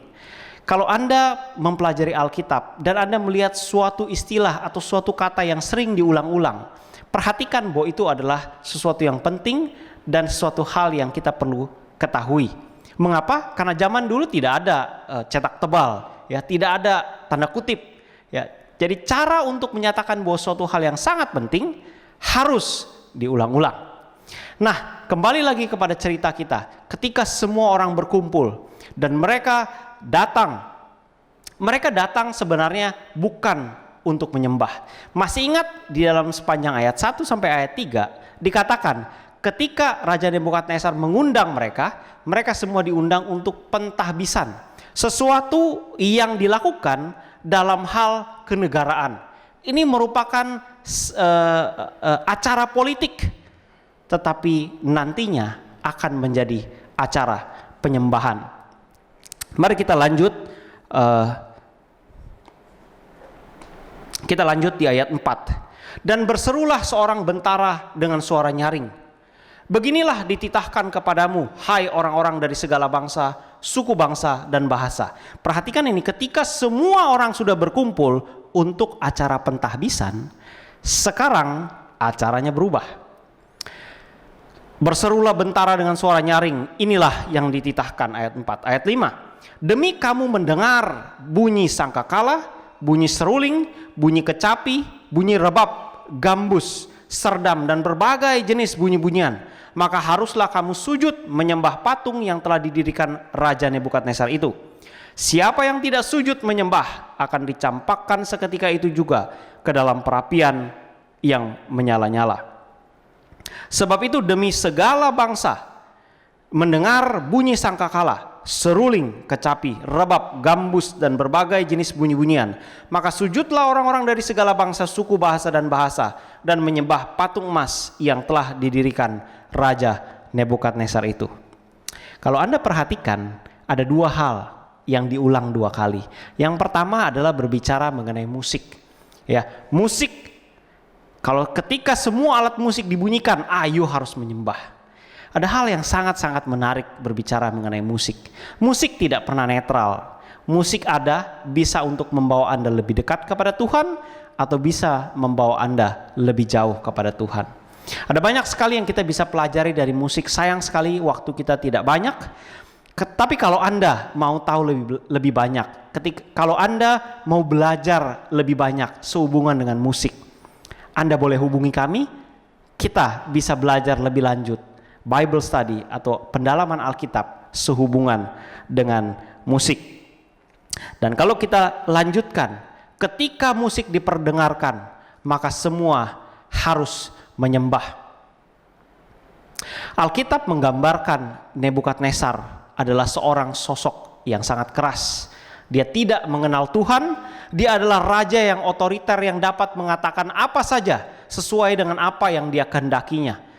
Dan saat ini dia mengancam, jikalau ada yang tidak sependapat, jikalau ada yang menentang titahnya, maka orang tersebut dipastikan tidak akan dapat lagi melihat matahari yang terbit di ufuk timur. Dan saudara sekalian, ancamannya bukanlah sembarang ancaman. Tungku perapian yang menyala-nyala, yang tadinya digunakan untuk mencetak, untuk membuat patung emas yang tinggi besar itu, sudah ada berdiri yang dapat dilihat oleh semua orang. Dan siapa saja yang tidak mau menurut ketika musik diperdengarkan, maka dia harus masuk ke dalam perapian yang menyala-nyala. Bahkan Nebukadnezar berkata di ayat 15, dia katakan, kalau aku menaruh kamu di dalam perapian yang menyala-nyala, Allah mana yang dapat melepaskan kamu daripadaku? Saudaraku sekalian, beberapa ratus tahun setelah zaman Nebukadnezar, ada seorang hamba Tuhan yang sangat gigih di dalam merencanakan rencananya. Sama seperti Nebukadnezar, dia mau rencananya terjadi apapun risikonya. Dan di dalam rencananya, hamba Tuhan ini menginginkan segala sesuatu terjadi sesuai dengan keinginannya dan keinginan kelompoknya. Dia akan menghancurkan orang-orang yang melawan akan rencana-rencananya. Namanya adalah Saulus pada saat itu. Dia mengejar orang-orang Kristen dan dia menghancurkan orang-orang Kristen, mengejar mereka kemana saja mereka berada, hanya supaya rencananya dapat terlaksana dengan baik. Dia tidak menyadari bahwa apa yang dia lakukan justru sebenarnya menyakiti umat Tuhan dan menyakiti Tuhan sendiri. Nebukadnezar adalah orang yang tidak kenal Tuhan, tetapi justru Saulus orang yang sangat kenal dengan Tuhan. Mereka berdua ingin memaksakan agenda mereka, rencana mereka untuk menjadi yang terbesar, menjadi yang terbaik, dan melupakan rencana Tuhan. Apakah kita juga sama seperti mereka? Apakah di dalam hidup kita memaksakan rencana kita sendiri, kehendak kita sendiri, apapun resikonya? Ada banyak umat Tuhan saat ini yang punya masalah membedakan siapa Tuhan dan siapa hamba. Saya kasih contoh, salah seorang hamba Tuhan ketika dia memilih pasangan hidup, dia memilih pasangan hidup sesuai dengan keinginannya. Namanya Simpson. Dia katakan, aku suka dia, ambillah dia bagiku. Dia tidak peduli apa yang Tuhan inginkan, apa yang Tuhan rekomendasikan kepadanya. Banyak orang sama seperti itu. Ada banyak orang yang berpikir ketika dia memilih karir, ketika dia memilih sekolah, dia memilih apa yang menguntungkan dirinya. Tapi pernahkah kita bertanya kepada Tuhan, Tuhan, ketika saya memilih karir, ketika saya memilih sekolah, ketika saya memilih teman, ketika saya memilih pasangan hidup, apa yang Tuhan inginkan saya pilih? Saya berharap kita semua berpikir sejenak dan mencari tahu apa yang Tuhan inginkan, apa rencana Tuhan buat kita. Sering sekali kita berdoa dan di dalam doa kita berdoa sesuatu hal yang sehubungan dengan rencana rencana kita. Di dalam doa kita berdoa, Tuhan tolong jaga saya, tolong lindungi kami. Tuhan tolong jaga anak saya, Tuhan tolong jaga rumah saya. Tuhan bantu saya dalam ujian, bantu saya begini, bantu saya begitu. Dan ketika kita menghadapi kecelakaan, ketika rumah kita kemalingan, ketika hal-hal terjadi di luar rencana kita menjadi marah kepada Tuhan. Dan kita katakan, mengapa Tuhan lakukan itu kepada saya? Kalau kita sakit, kita minta Tuhan segera sembuhkan saya. Kalau kita dalam masalah, kita minta Tuhan segera selesaikan masalah saya. Kalau kita kesal sama orang lain, kita berpikir, Tuhan kalau boleh dia dapat celaka. Apakah itu yang seringkali berada di dalam doa kita? Apakah itu yang seringkali ada di dalam pikiran kita? Apakah rencana kita adalah rencana yang terbaik? Kita memiliki rencana yang sangat besar di dalam hidup kita, dan kita bertanya kepada Tuhan. Kita bertanya kepada Tuhan, Tuhan, di mana peran Tuhan di dalam rencana saya? Oh Tuhan, saya punya rencana. Setelah saya sekolah, saya akan ambil ini. Setelah saya selesai kuliah saya akan bekerja di tempat ini. Setelah saya selesai bekerja di tempat ini, saya akan usaha sendiri. Oh, saya akan begini, saya akan begini. Tuhan tolong bantu saya, Tuhan tolong saya. Apakah itu yang di dalam pikiran kita, di dalam doa kita? Atau justru sebaliknya, kita bertanya, Tuhan, apa rencana Tuhan? Apa yang menjadi peran saya di dalam rencana besar Tuhan sehubungan keselamatan manusia? Bahwa Tuhan kita memiliki suatu rencana yang sangat besar yang bertujuan untuk menyelamatkan umat manusia. Apakah kita pernah bertanya kepada Tuhan, Tuhan, apa yang saya dapat lakukan di dalam rencanamu yang sangat besar? Atau justru terbalik? Atau justru kita yang punya rencana dan Tuhan, di mana peran Tuhan di dalam rencana saya? Sebenarnya yang mana Tuhan dan yang mana hamba? Seringkali kita membuat Tuhan sama seperti mesin ATM. Wah, hari ini saya butuh uang, pencet, keluar uang, dan saya dapatkan. Kadang-kadang kita membuat Tuhan seperti jin di dalam botol. Kita meminta Tuhan apa yang kita inginkan, dan ketika Tuhan tidak memberikan kepada kita apa yang kita inginkan, kita jadi kesal. Kita jadi tidak suka akan apa yang Tuhan berikan kepada kita. ada satu gambar yang sangat menarik, ya.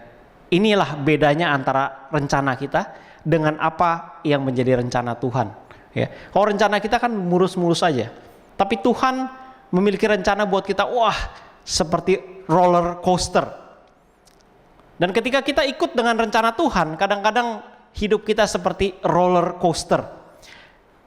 Dan kita melihat perbedaan antara rencana Tuhan dan rencana kita menjadi seperti bumi dengan langit. Kadang-kadang kita bingung, apa yang menjadi rencana Tuhan buat saya?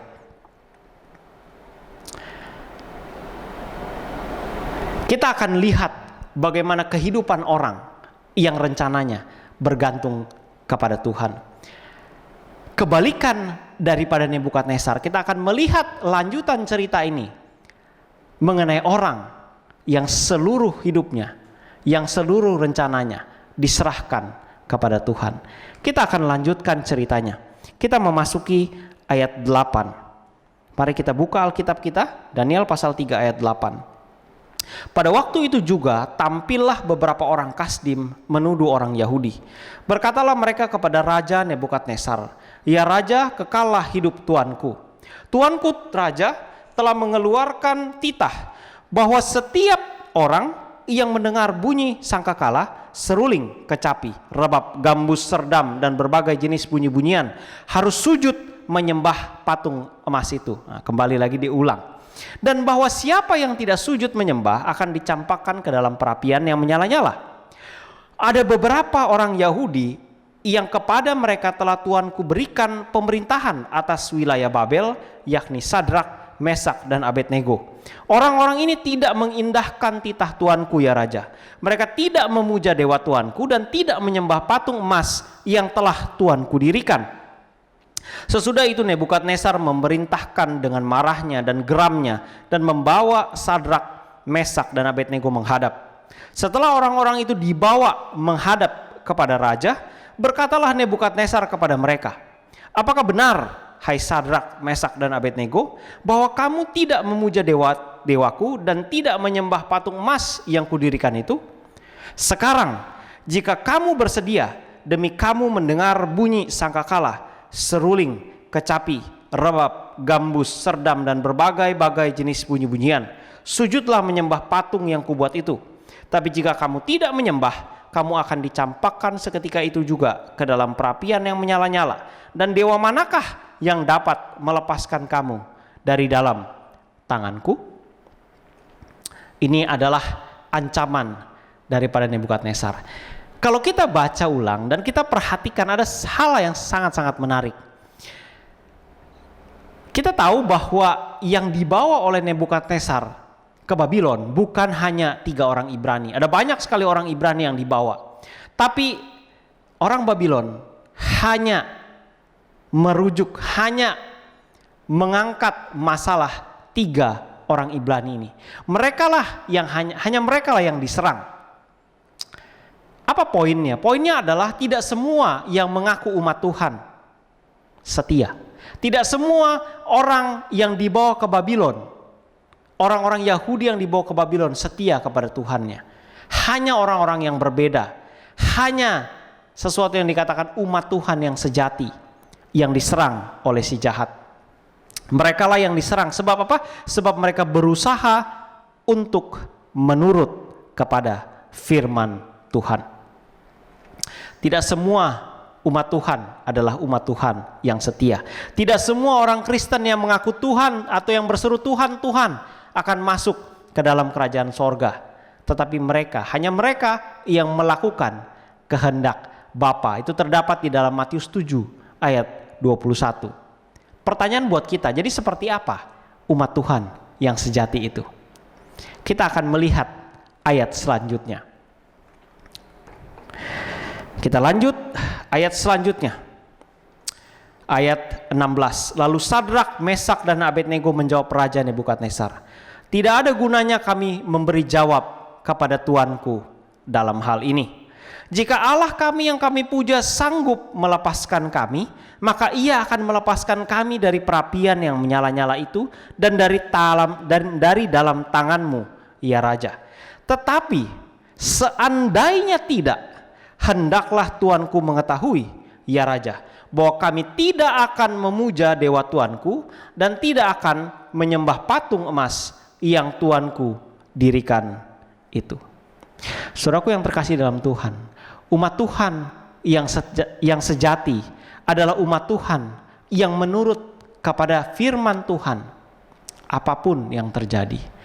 Umat Tuhan yang percaya kepada rencana Tuhan, menurut kepada firman-Nya apapun yang terjadi. Walaupun keadaan sepertinya tidak memungkinkan mereka untuk menurut, mereka mengambil keputusan untuk menurut. Teman saya suka bercanda dan katakan, sebenarnya kan Hanaya, Misael dan Azaria atau Sadrak, Mesak dan Abednego bisa saja dia ya pura-pura ya, pura-pura dia betulin sepatu ya, tali sepatunya atau baju supaya kelihatannya menyembah walaupun mungkin hatinya tidak.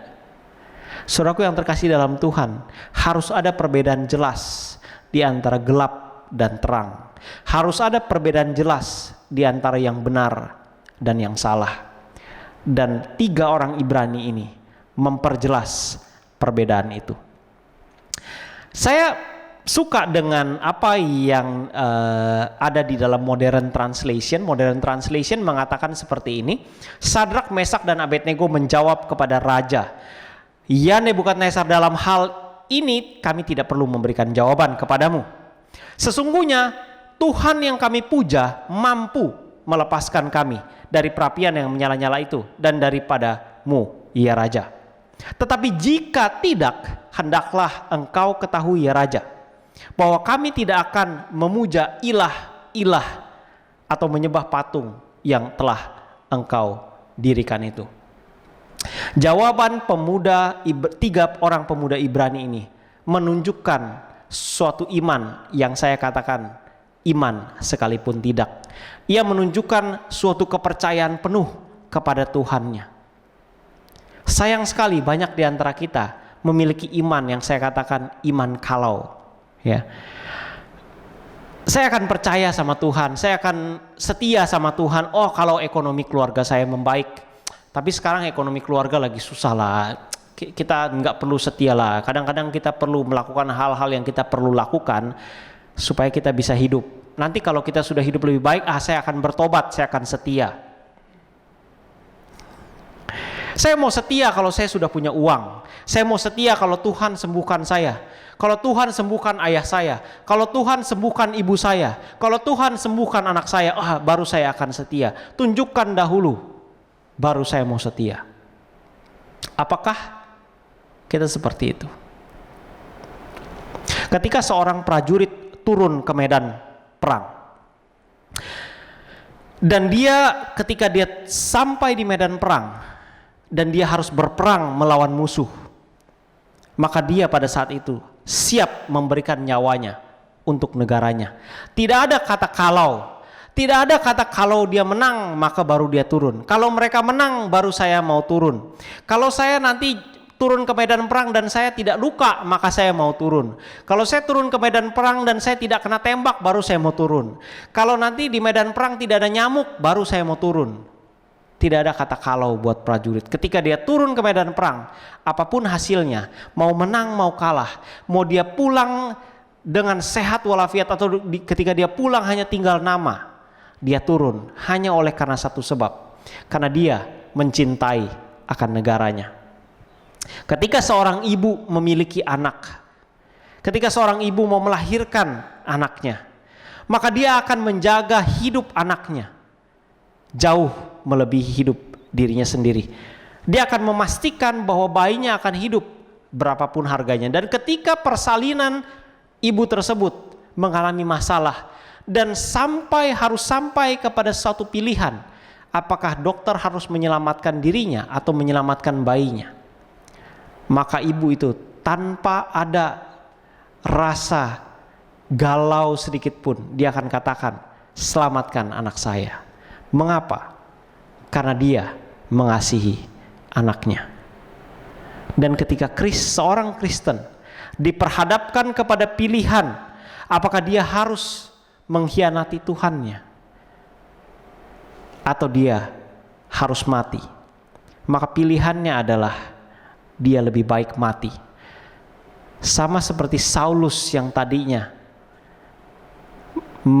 menyakiti Yesus, menyakiti Tuhannya.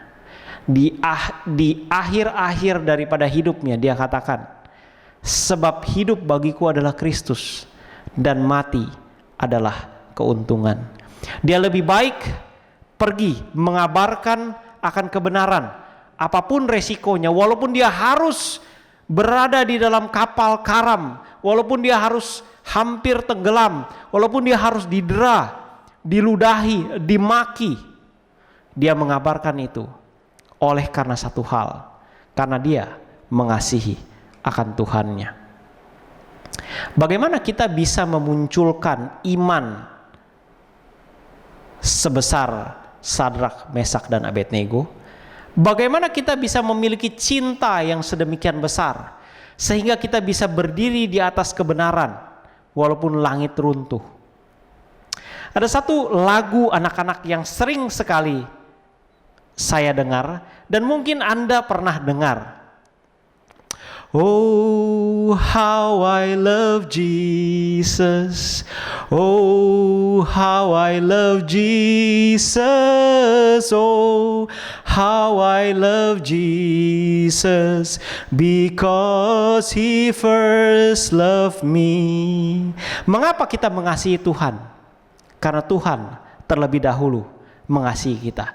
Saya mau membawa Anda pergi kepada seseorang dari Galilea sekitar 2000 tahun lebih yang lalu.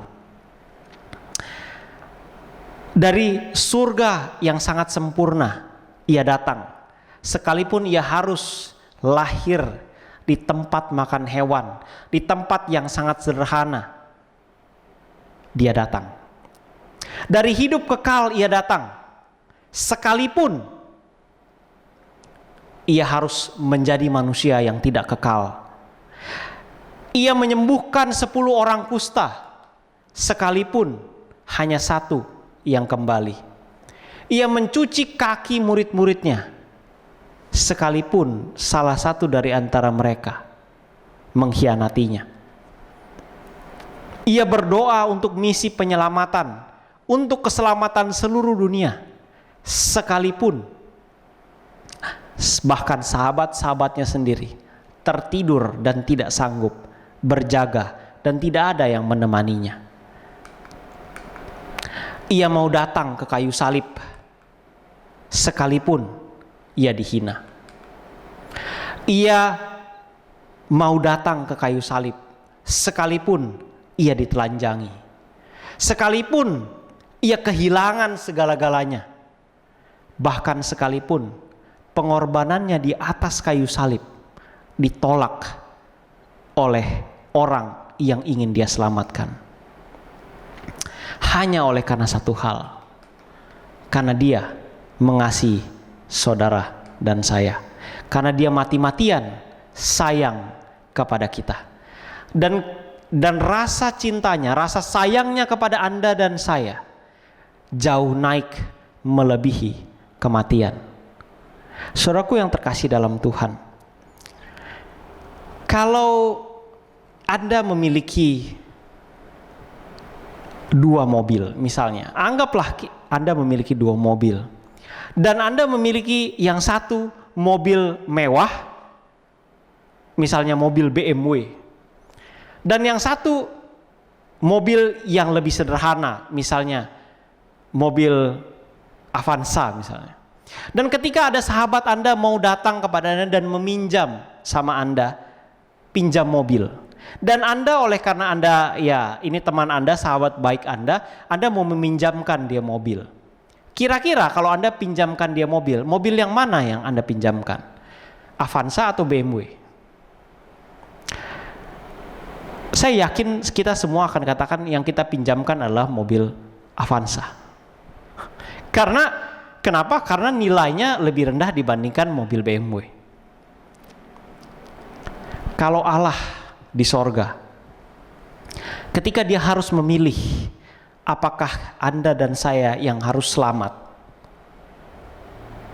Ataukah Yesus yang tidak perlu datang?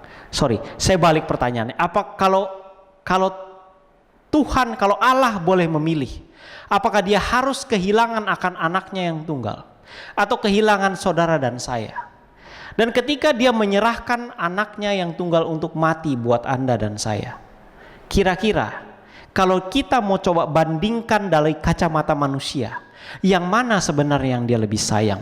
Yang mana yang nilainya lebih besar?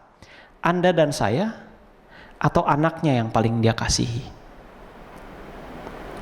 Saya pikir Anda tahu apa jawabannya. Yeremia 31 ayat 3 mengatakan, saya suka sekali, sayang sekali terjemahan bahasa Indonesia kurang pas kelihatannya.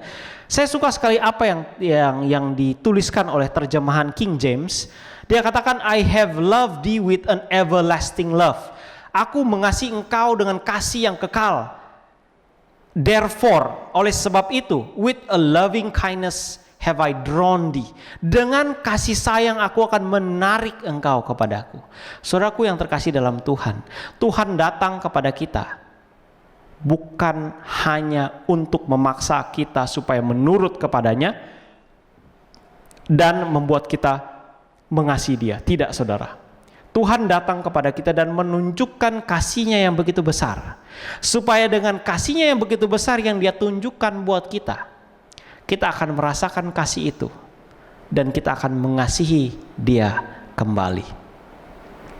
Seperti Ayub menjawab di dalam Ayub 13 ayat 15. Though he slay me, walaupun dia membunuh aku tetap percaya kepadanya. Dan cerita itu, ketika kita teruskan cerita itu, dan ketiga pemuda Ibrani ini mengatakan, sekalipun kami harus mati, kami tidak akan menyembah. Saudaraku yang terkasih dalam Tuhan, tiga orang Ibrani ini tahu dengan jelas bahwa Allah mereka sanggup melepaskan mereka. Allah mereka itu berkuasa. Tetapi segala kehendak bukan di tangan tiga orang Ibrani ini. Segala kehendak hanya datang daripada Tuhan. Dan ketika Tuhan berkehendak bahwa mereka harus mati, mereka tetap katakan, kami akan tetap menurut kepada Tuhan kami. Karena kami tahu apapun yang terjadi, Tuhan kami begitu mengasihi kami. Cinta ketiga pemuda Ibrani ini kepada Tuhannya dimateraikan oleh darah mereka. Dan pada saat itu ketika tiga orang Ibrani ini harus mati dan akan mati, maka mereka sudah puas. Mereka sudah puas. Tapi menariknya Tuhan kita adalah Tuhan yang begitu indah. Dan Alkitab ini merupakan Alkitab yang sangat indah. Ceritanya belum selesai sampai di sana. Ceritanya belum selesai. Oh, saat itu ayat berikutnya mengatakan bahwa raja sangat marah, mukanya berubah, dan dia katakan panaskan apinya 7 kali. Sangat panas sampai orang yang membawa tiga pemuda Ibrani ini mati. Dan ketiga pemuda Ibrani ini dicemplungkan ke dalam perapian yang menyala-nyala, ke dalam dapur api. Tapi Raja Nebukadnezar terkejut oleh karena pada saat itu dia melihat, dia memasukkan 3 orang ke dalamnya. Tapi mengapa ada 4 orang di sana? Dan salah satu daripada orang tersebut yang terlihat rupanya seperti anak dewa. Kalau terjemahan King James Version, like the Son of God, anak Allah. Saudaraku yang terkasih dalam Tuhan, hanya ketika 3 orang Ibrani ini berani berdiri di atas kebenaran tanpa kompromi, hanya pada saat itulah Raja Nebukadnezar dan semua orang yang ada di sana dapat melihat Yesus, dapat melihat Tuhan. Ada banyak orang mungkin pada saat itu beralasan, aduh, Tuhan kan penuh kasih, ya. Tuhan bisa mengerti lah, ya. Kadang-kadang kesulitan, kadang-kadang pencobaan terlalu berat, ya bolehlah sekali-sekali kita tidak setia, nanti kami akan bertobat, kami akan setia selanjutnya. Kita pikir dengan kesetiaan kita, mungkin 3 orang Ibrani bisa berpikir, oh ya kali ini saya berkompromi sedikit lah ya, nanti pada saat waktunya sudah lebih baik, saya akan lebih setia. Saudaraku yang terkasih dalam Tuhan, pada saat 3 orang Ibrani berdiri di atas kebenaran, pada saat itulah orang lain bisa melihat Tuhan. Tuhan berkata, siapa yang setia pada perkara kecil, dia akan setia pada perkara besar.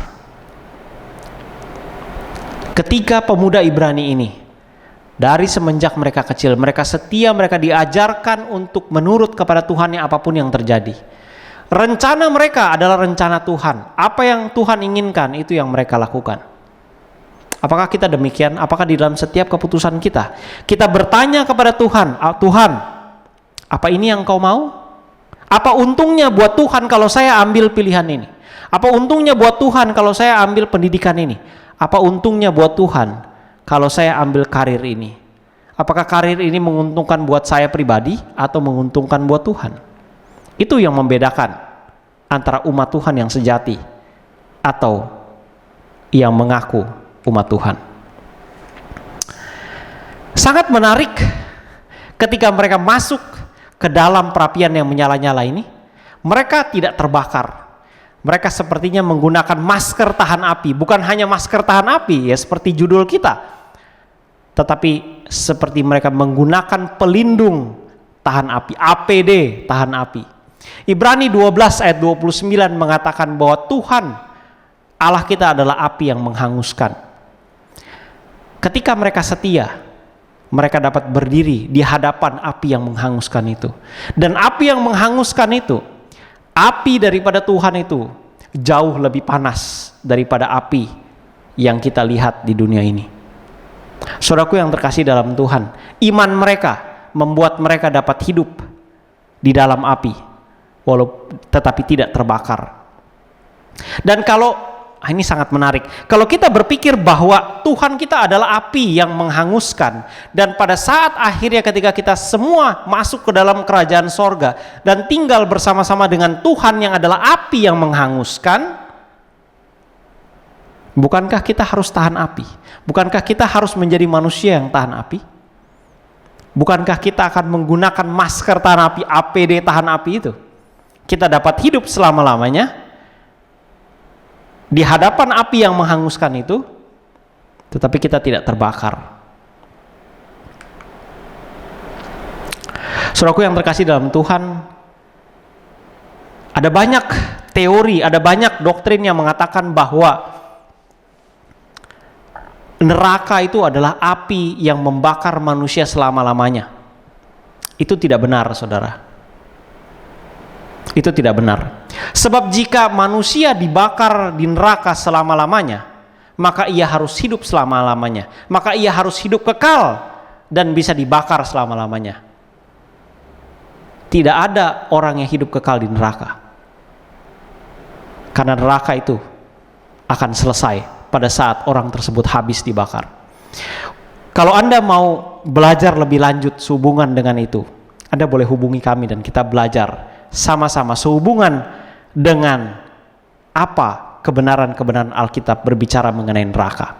Jadi kembali, ketika kita tinggal bersama-sama dengan api yang menghanguskan itu dan tidak terbakar, justru orang benarlah yang akan dibakar selama-lamanya di sorga, tetapi tidak terbakar.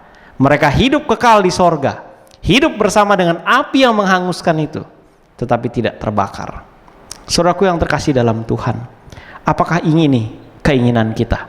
Apakah kita mau memiliki suatu iman yang kuat, iman yang berdiri di atas kebenaran, walaupun apapun yang terjadi, iman yang besar oleh karena kita mengasihi Dia? Tetapi sebelum itu, kita harus betul-betul menyadari betapa Tuhan mengasihi kita. Dan ketika kita mau berkata kepada Tuhan, Tuhan, saya mau melihat akan kasih Tuhan itu, tunjukkan kepada saya betapa Engkau Tuhan mengasihi saya. Kalau Anda mau berdoa demikian, saya undang Anda untuk tunduk kepala dan kita berdoa. Bapa di sorga, bantu kami untuk memiliki waktu berhubungan dengan Tuhan, belajar akan firman-Mu dari Alkitab Tuhan. Dan kami boleh merasakan akan kasih Tuhan, sehingga Tuhan, kami boleh dipersiapkan untuk suatu saat ketika pencobaan-pencobaan itu datang dan kami boleh berdiri di atas kebenaran, sehingga akan lebih banyak lagi orang melihat kebenaran-kebenaran Tuhan, dan lebih banyak orang lagi melihat dan dibawa kepada Yesus. Terima kasih Tuhan, Tuhan sudah sertai kami saat ini, karena kami berdoa di dalam nama Yesus yang adalah Tuhan dan Juru Selamat kami. Amin. Saudaraku yang terkasih dalam Tuhan, cerita ini ditutup dengan sangat indah. Ditutup dengan Nebukadnezar mengakui akan Allahnya Hanaya, Misael, dan Azaria. Saya juga mau menutup kehidupan kita. Ditutup dengan orang banyak mengakui bahwa Tuhan kita adalah Tuhan yang besar, Tuhan yang peduli dengan hidup kita, dan Tuhan yang pegang kendali. Pada saat episode berikut, kita akan melihat ada sesuatu hal yang lebih dahsyat dari corona. Apa itu? Saksikan episode selanjutnya. Tuhan memberkati Anda.